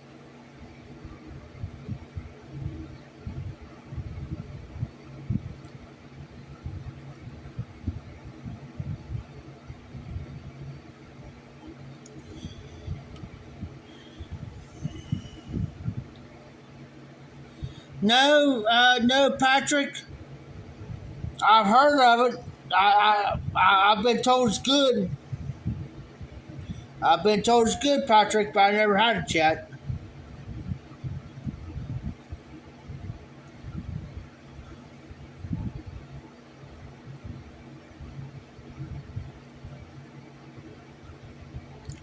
Okay, Zippo. Okay, Terry, I got you.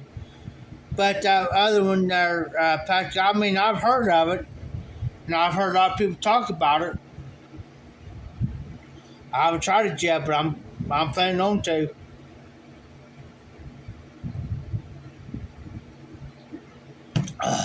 It's just we got several seafood places around here that I can try it. Excuse me.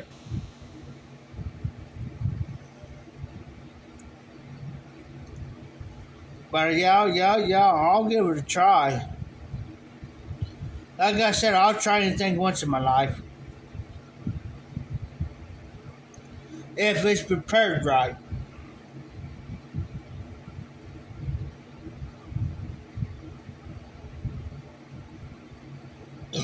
Okay, Patrick.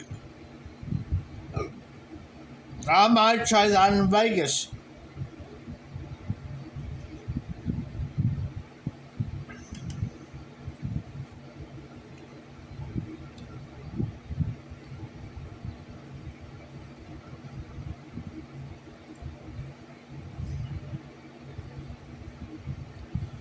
There's another one there too. Dark. We'll have to try.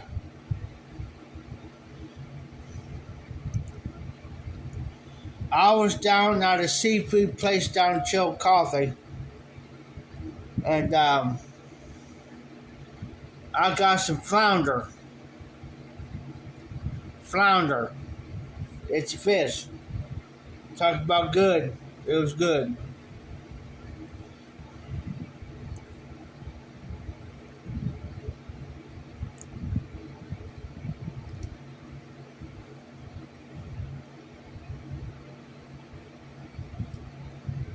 Octopus testicles. Good night.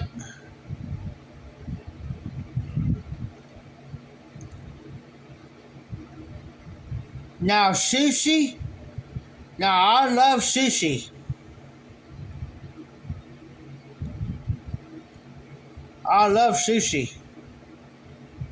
I need to. Now there is a place up here. It's called Hong Kong Buffet, and they serve. It's on their buffet bar. It's a buffet, and it's sushi. Love it. I can eat all day long.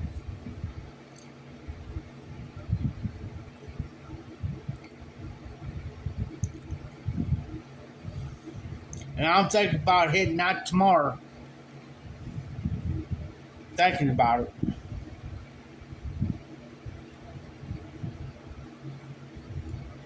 And it's all you can eat for $15. Shoot. Me and the other guy might go up there tomorrow. I'll pay for it. You can eat sushi, whatever. Yeah. I'm on it.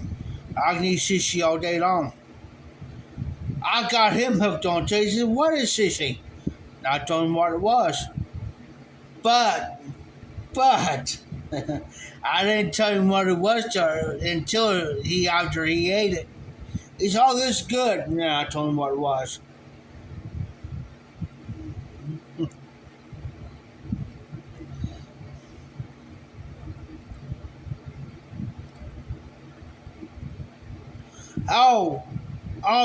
Patrick, good thing you reminded me of Japanese sushi. We do got a Japanese place up here, and I'm trying to think the name of it right off the top of my head.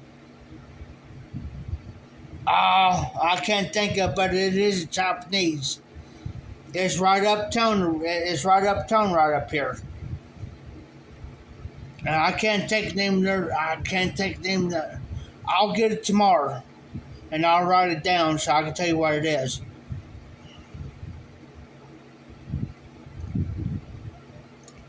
We do got a Japanese place. I never ate there yet. A friend of mine is trying to talk me into going there.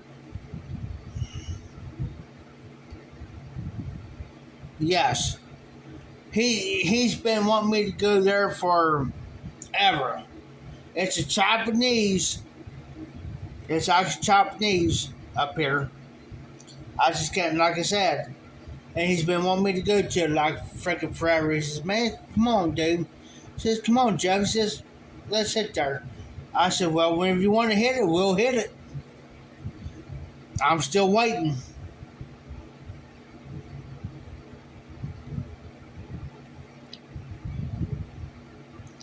That's the only restaurant I haven't touched yet. There's one uptown here.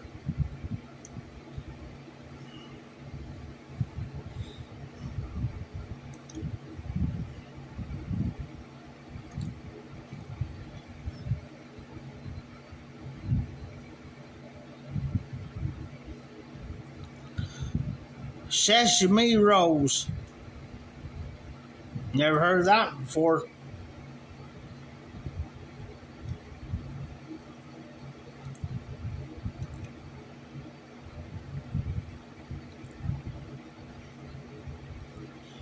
And Dan says there's a TNT Asian market.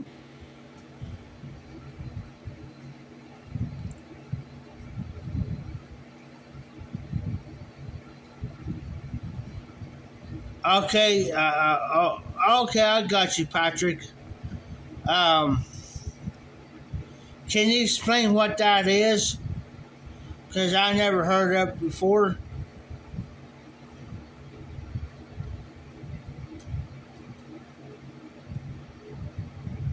And there's Papa Bear.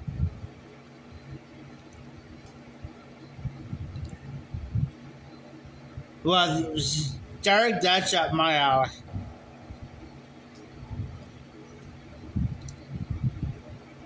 That's up my alley.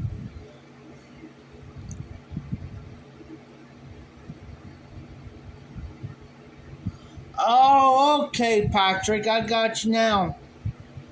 Okay.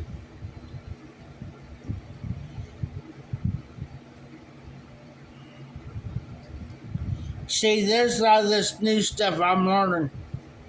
I never heard of it, nor have I tried it, and that's right up my alley.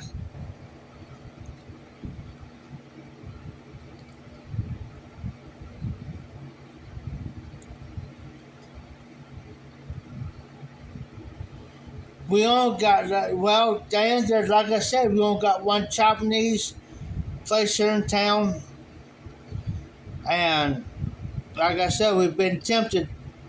He's been tempting me to go to it.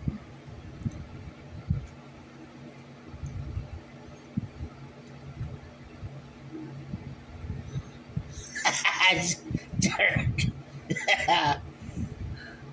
There you go, Dan. He come on, man.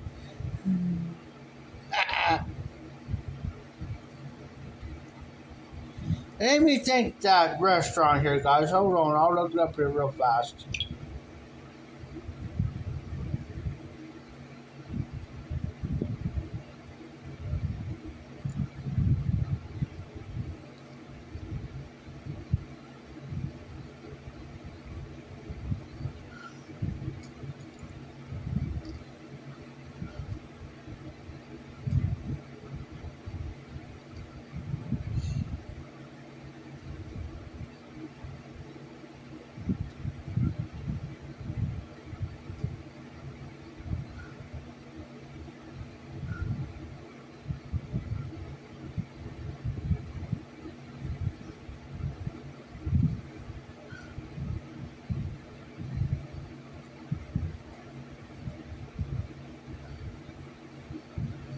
Okay, I got it here, guys.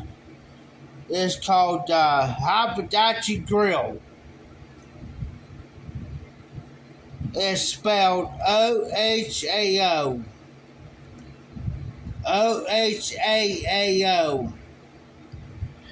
Here, see if I can type it in.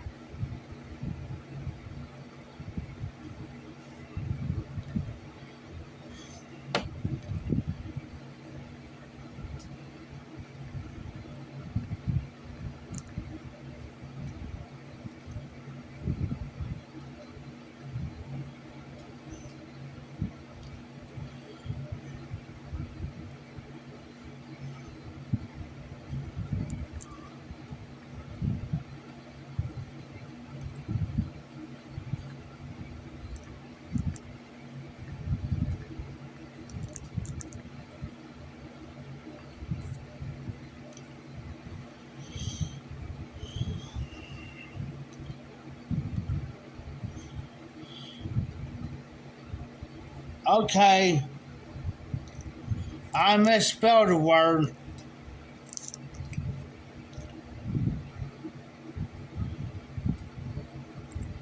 Let me see if I can respell it.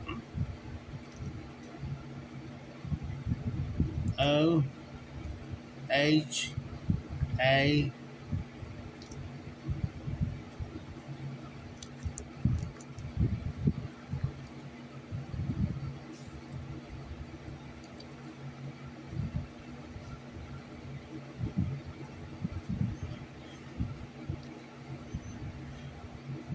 And it still come up the same thing, guys, because I got my phone turned sideways. But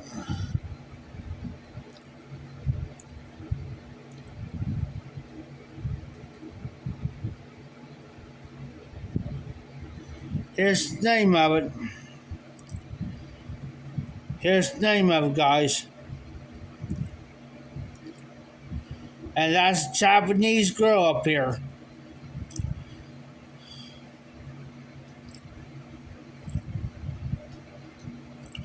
And that's a Japanese girl up here, uptown, where I'm at. Yes, Patrick.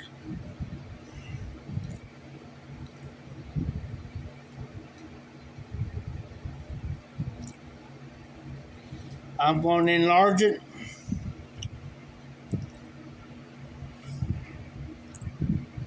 That's the name. Well, sorry about that, guys. But yeah, that's the name of it. It is actually a Japanese place up here where I'm at.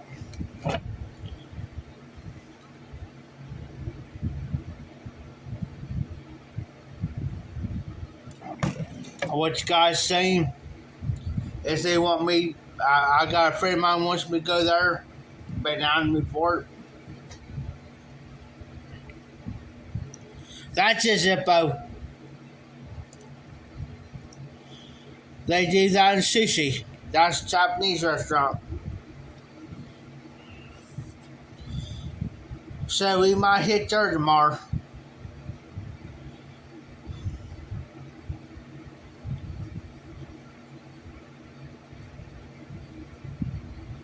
Would not be a problem.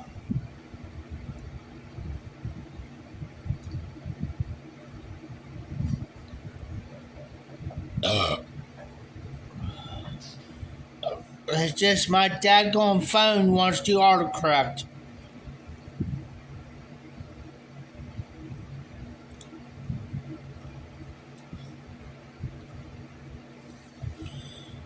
Oh, nice, Zippo. And Patrick says exactly.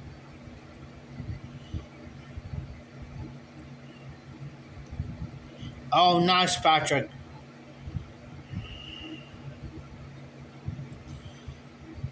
And you know what's sad about it is we got a Japanese restaurant up here, a Chinese, Chinese,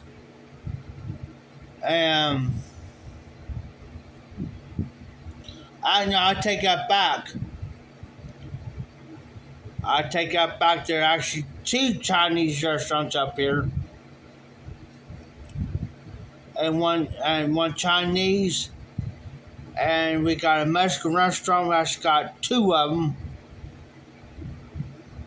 I'm trying to think, because there's one over here by Walmart that's Mexican.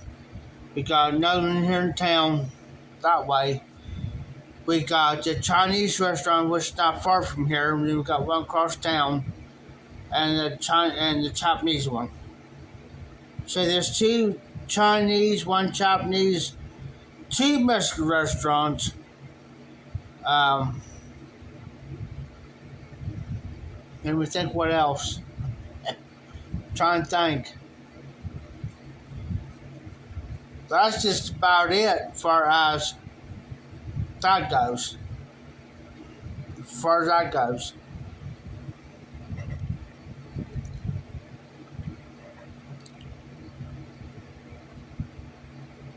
Oh, nice, Patrick. I've probably seen him on there. Because I used to watch that all the time. The chef at our Chef America on the Food Network. I've probably seen him on there. As far as that goes, yeah. I've probably seen him on there.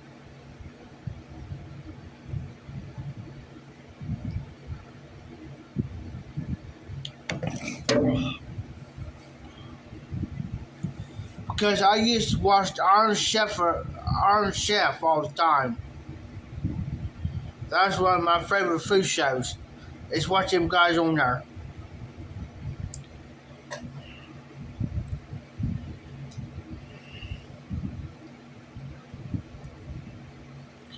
And there's a guy on Iron Chef. I can't think of his name. If I'm right, I can see his face, but he wore a red outfit. I'm trying to think. He wore a red outfit and he wore a red hat. That was, chef's hat. I can't think of his name. Doggone it.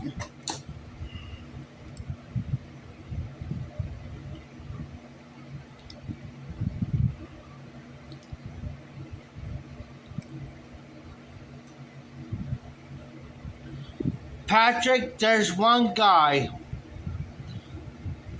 Let me think. I can't think of his name, Patrick. Help me out. He had a mustache.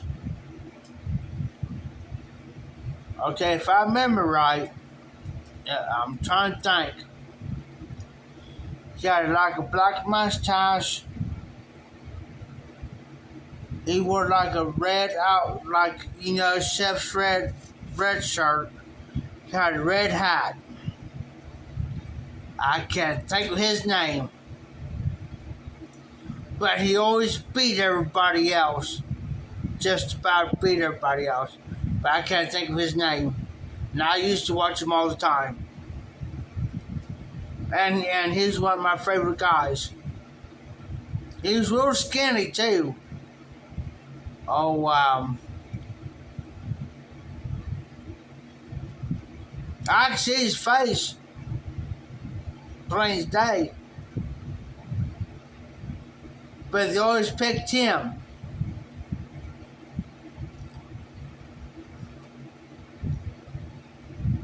Oh, I can't think of his name. Just say I know him. I know him like my own name. One Bobby Flay. He was he was a Japanese guy.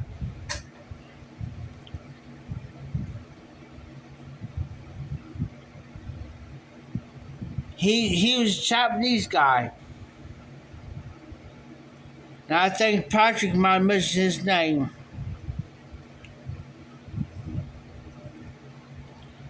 That might be a Patrick.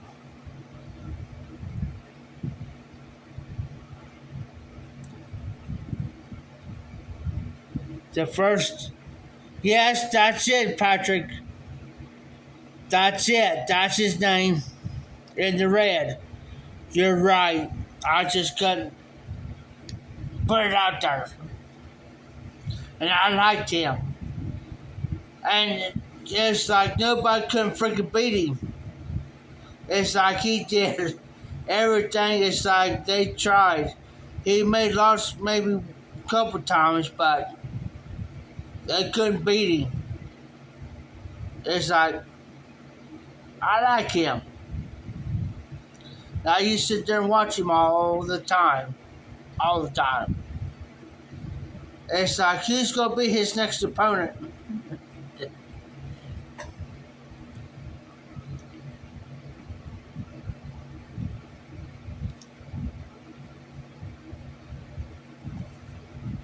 Okay, Patrick.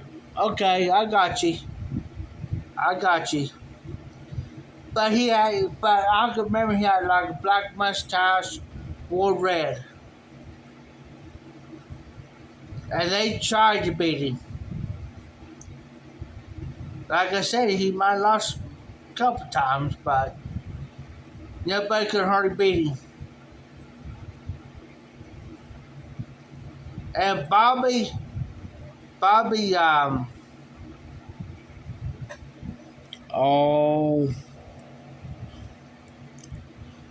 Flays, if I pronounce his last name right, I won't slaughter it. He was pretty good. I mean, Bobby was pretty good. I mean, he was alright.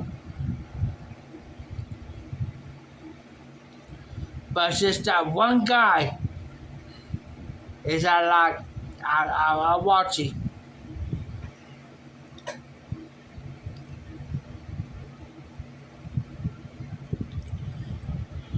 Oh, Patrick.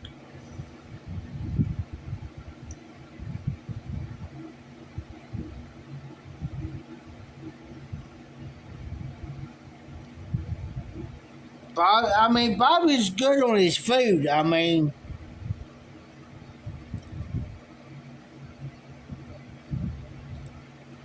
But it's sad too, Patrick, that they got bitch like that. But Bobby was good. Bobby was good. On his food, he knew how to prep, cook, whatever.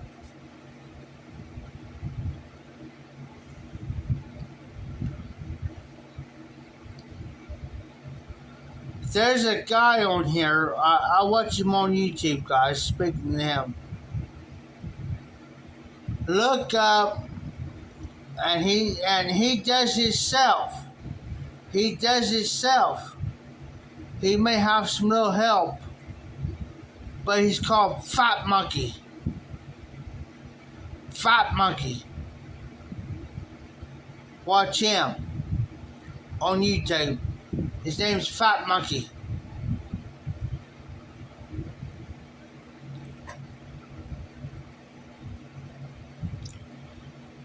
Oh, nice, Patrick. If they they did that, man, they had good food.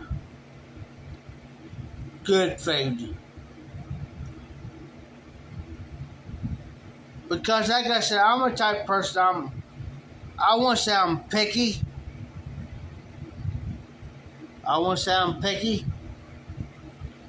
But if I want it done right, I want it done right. The way I want it done. That's the thing. That's the thing.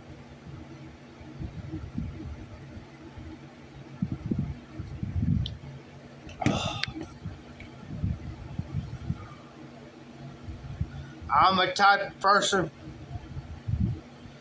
that if I want my food done a certain way, I don't care if it's seafood, I don't care if it's Chinese, Japanese, Mexican, whatever. I tell them straight up,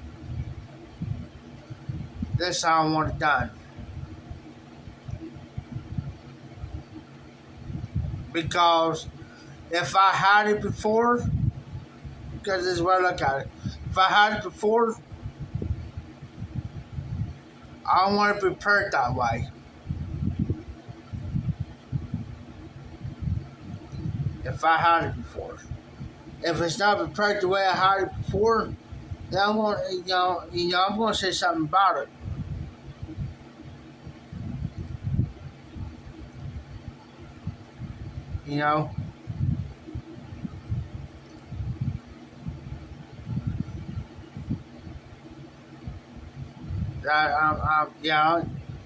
I'm particular on certain things. Especially if I got a friend with me. If I take a friend out, I want their food to be prepared the same way mine is. Because I don't want to see something happen to them that say, well, this ain't cooked right, or this ain't done right, it's disgusting, or whatever. So I want their food, a friend of mine's food, be prepared the same way mine is, because I want them to experience, the top-notch food. And if he, just like a friend of mine, I'm planning to take him out tomorrow, and I'm taking him out. He don't know it yet, but I'm taking him out to the top-notch restaurant. And it's like, if he tells me, he says, man, this food is amazing, okay, I did what it needs to be done, because he's like me. He's particular on his food. Particular. You know what I'm saying? It's like, I want him to have the experience what I have.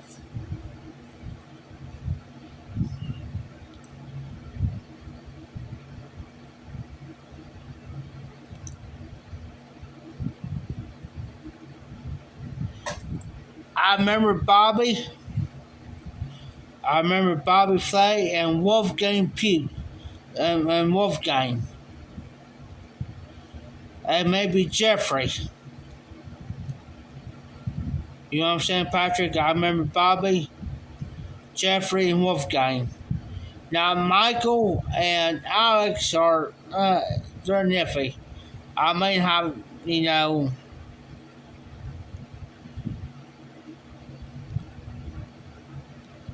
because I haven't watched much, but I can remember Bobby, Jeffrey, and Wolfgang. Alex, I've seen him somewhat on there, somewhat, but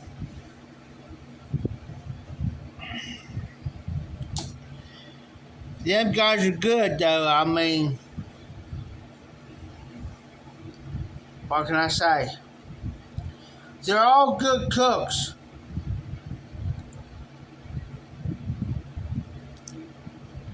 Uh-oh. Derek's gonna pull out the McBurn H&H side kid flake, guys.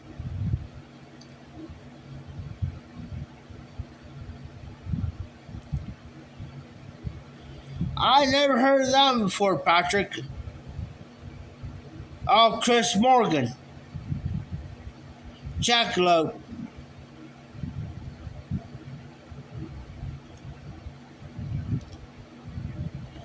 Okay, Patrick.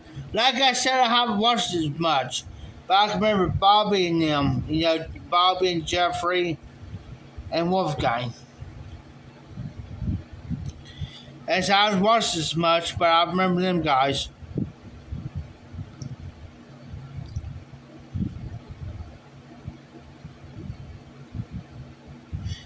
Patrick, is Alex a blonde-headed woman, if I remember right? I'm trying to think, Patrick. It's been a while since I've seen it. Been a while.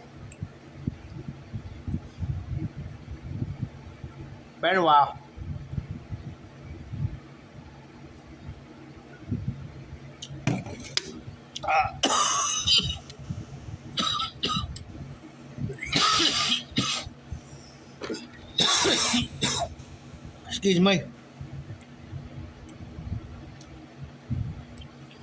Let me think, Patrick. Because I haven't had TV for a while. Excuse me. I haven't had TV for a while to watch it. I'm trying to think, Patrick.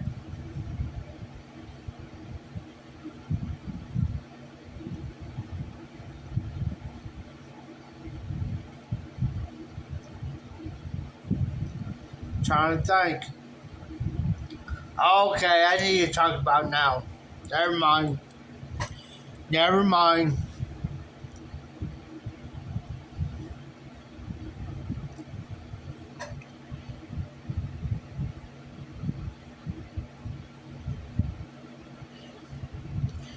Okay, Patrick. Now on my TV I got now, which hooked up to the internet, I get all the Food Network deals on my TV, which is right there where I'm pointing. It's been so long since I've watched these, Patrick, that I sometimes forget.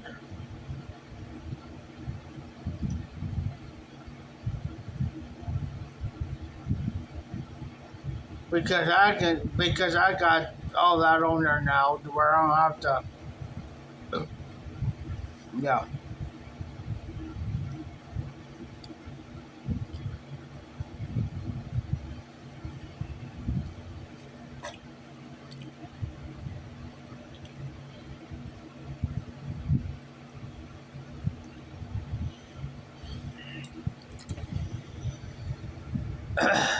I had to quit smoking for the night, guys, because if I smoke after a certain time, I have trouble with my not trouble with my breathing, but it kind of clogs up my sinus up a little bit.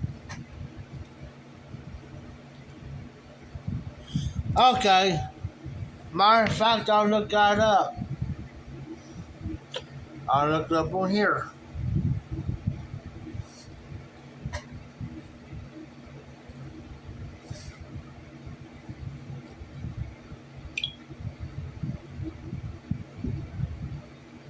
Well, fudge.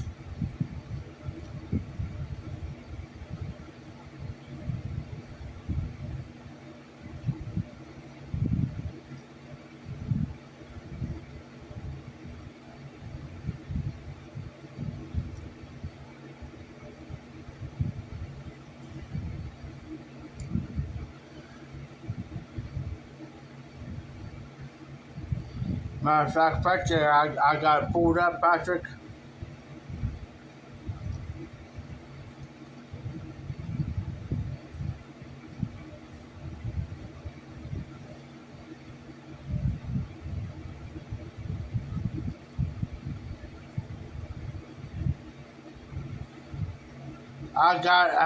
Hey, Patrick. There it is. Food Network. I am subscribed to them now. And I can also pull it up on my TV. I can pull YouTube up on my TV. And I'm connected.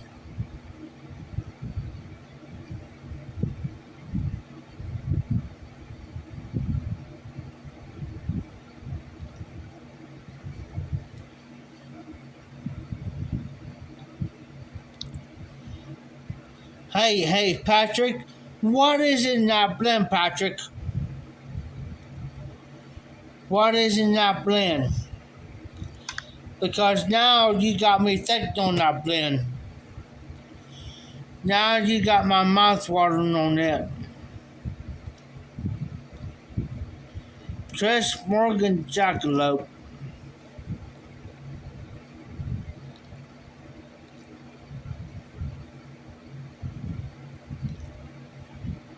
And there's actually a song on that Zippo by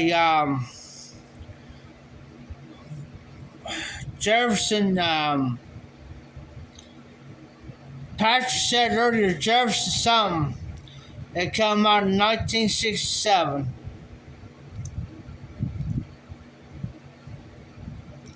Oh, so Virginia's. Oh. And Zipper, there's actual song about that. And Patrick said earlier by the Jefferson something. I can't think of it right off. But the actual song came out in 1967. And Patrick tell you his by.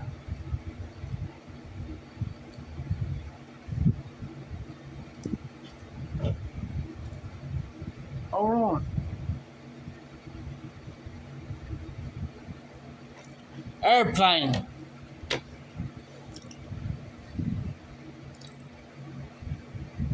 That's it, Zip. That's it, Derek.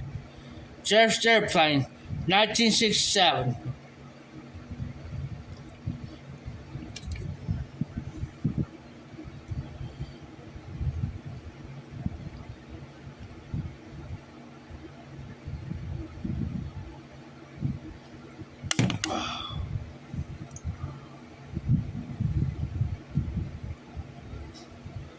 Hey, Derek.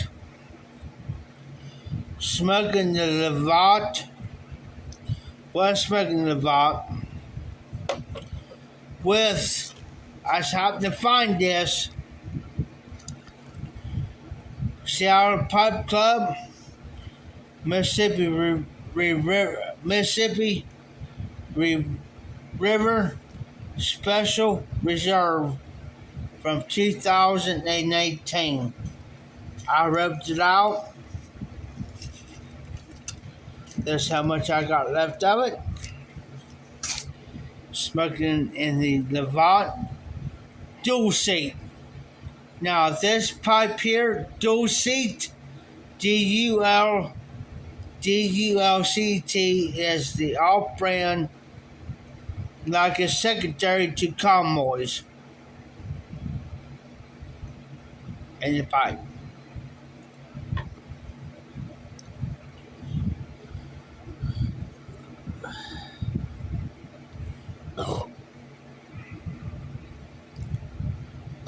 So Mississippi River, January the 20th, 2018.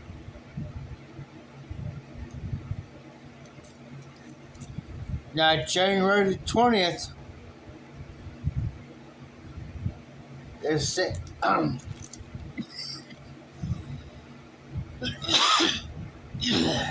excuse me. It's the same year my sister was born, but my sister was born on January 20th, 1974. It's just still living. It is an English film.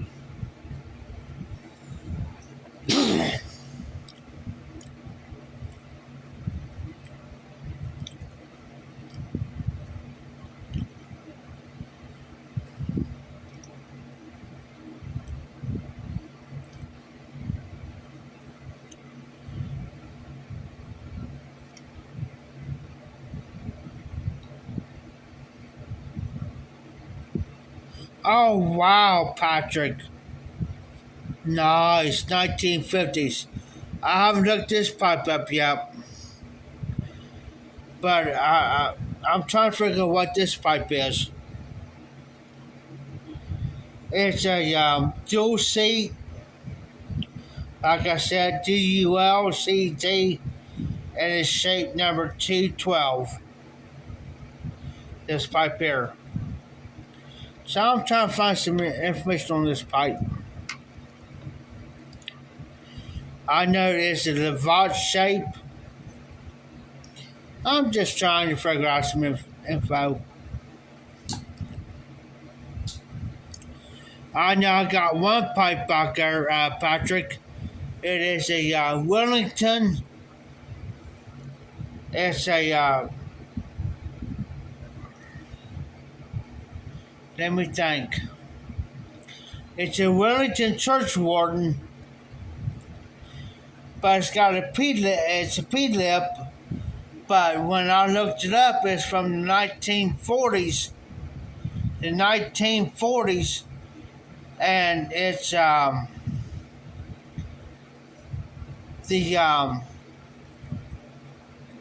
it looks like the it's not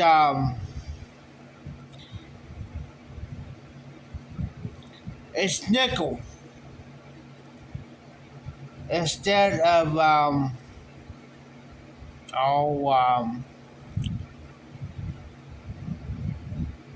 it's nickel plated, but it's church warden. I'll type it in for you if you'll let me do it.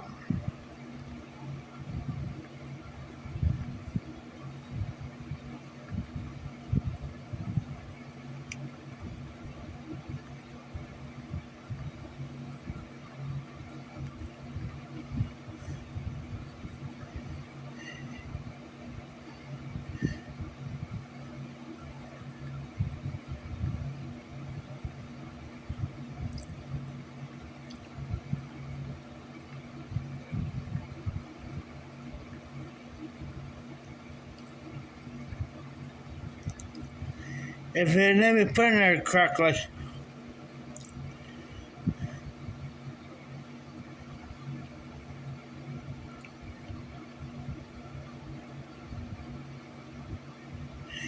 There it is, Patrick. Hey, Patrick. So let me point. Right there it is.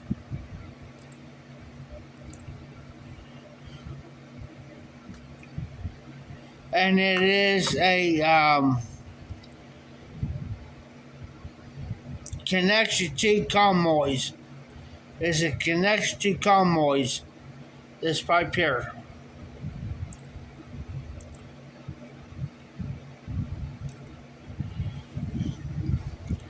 I just happened to see it.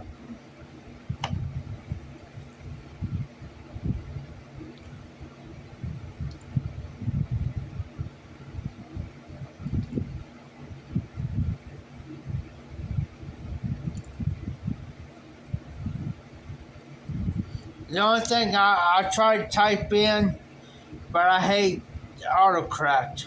I hate it.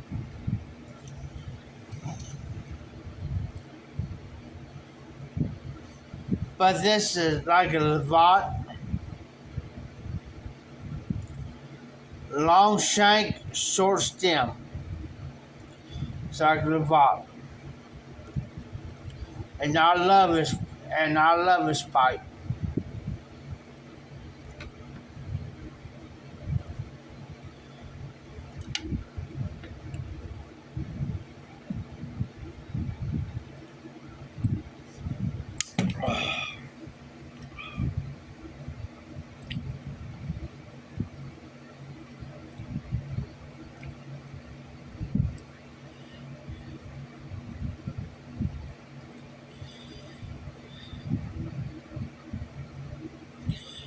Oh, I love a nicotine bomb.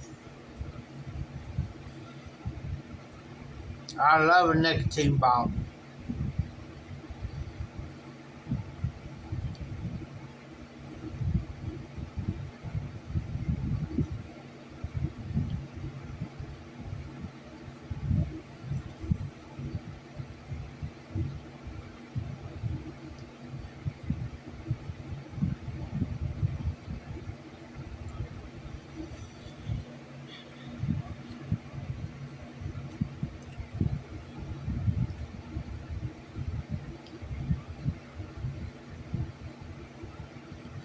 If it hits hard, if the nicotine hits hard, that's why I like it.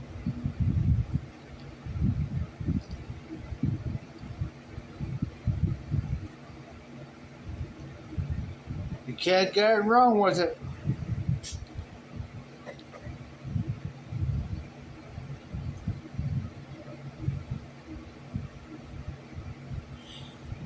Thank you, Patrick. Thank you. I thought I had somewhere with Comoys. Now I got another couple other pipes back there like that too, Patrick. That are Comoys second. Like that. Actually, I got two other pipes like that there, Patrick.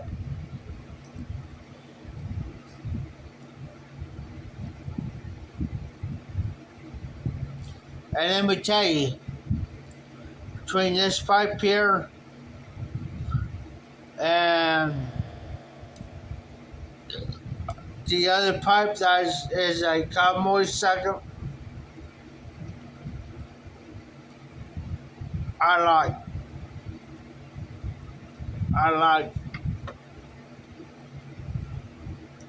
I can smoke them all day long. But this is one of my favorites too, besides there's nothing back there that I got. But this one besides this one, the other one I got back there is one of my favorites. Easy, clean, this pipe here I can smoke about anything as long as between English and Burley's, I can smoke this pipe all day long. Not have a problem.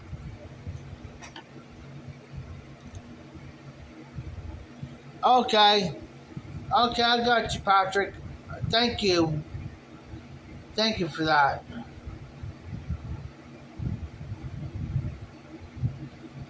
This pipe is a smooth smoker. I'm telling you. I can smoke I'm trying to debate on whether to smoke straight, the birdies and Virginia's nest or the Englishman's nest. I'm trying to debate on that. And so far, I'm telling you guys, this pipe here will smoke Virginia's, the birdie Virginia's in it, like Hunter Bookshop, Rusca, or any birdie blend in it that's got Virginia in it. You know what I'm saying? And I'm telling you, it's awesome. Yeah, I'm telling you, I'll show you how short the stem is. That's how short the stem is on this pipe.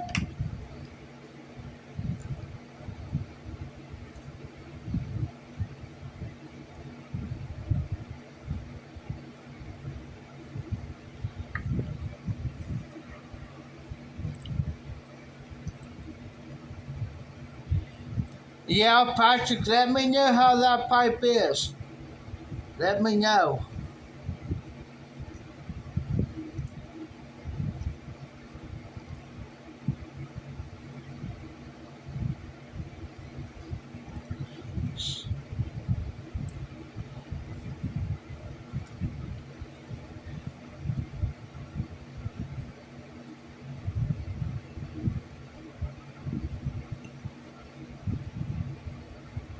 Nice, Patrick.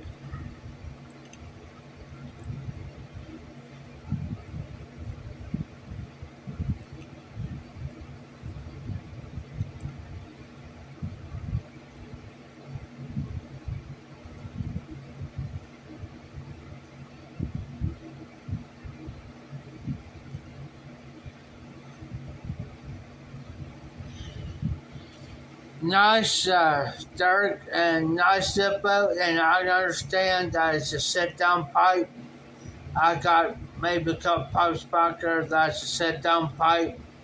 Like if I'm watching a show or watching a movie, I can sit down and smoke up pipe. Now the Wellington church, that's a Wellington church warden with the P-lip. Now that's a sit-down pipe. I can sit down, smoke out and watch a movie, and take my time smoking whatever blend I want to smoke in it. No problems. No problems, guys.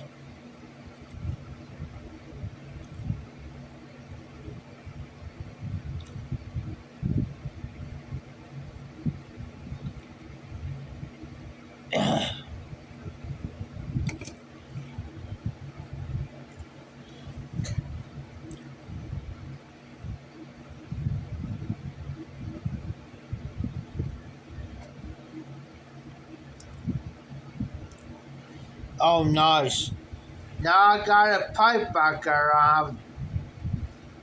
Now I smoked it here the other night on my live, and it's got the bit. I'm talking about this here, guys. This here, and it smokes wonderful. It's a double bore.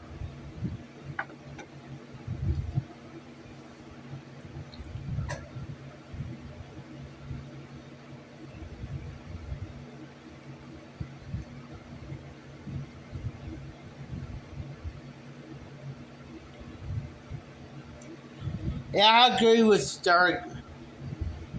I agree with you.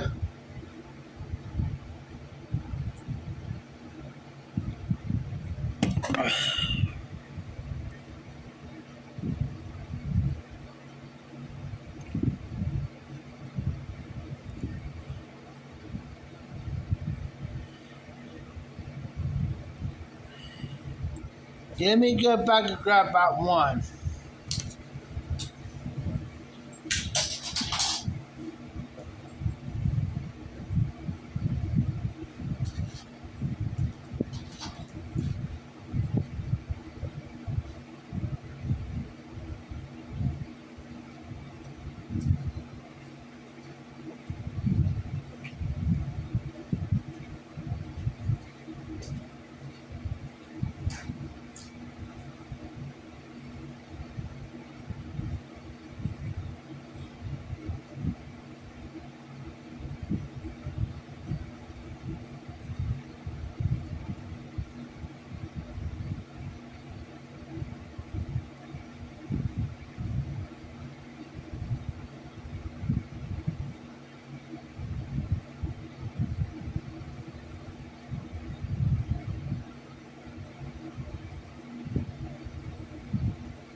Hey Patrick, here it is. Here's one I got.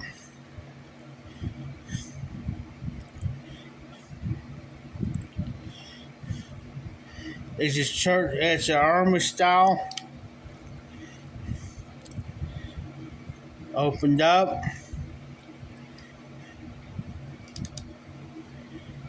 P-lip. This is a Wellington.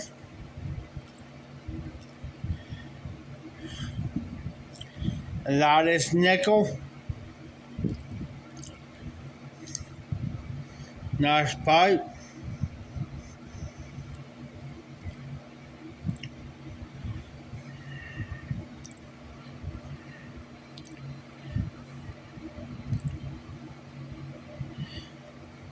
And I tell you what, guys, I'm not used to. It's gonna take me a while, but I'm not used to firing up down here. I'm used to this here. It's gonna take me a while. It's gonna take me a while. Oh, I remember that now, Patrick.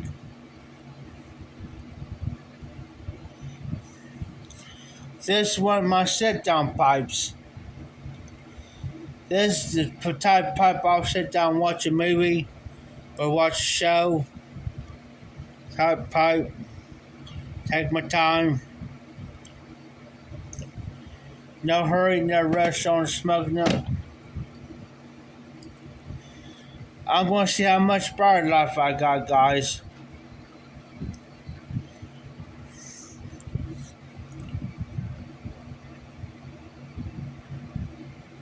I'm going to give about a couple more minutes. So I got to get off because my battery's getting kind of low.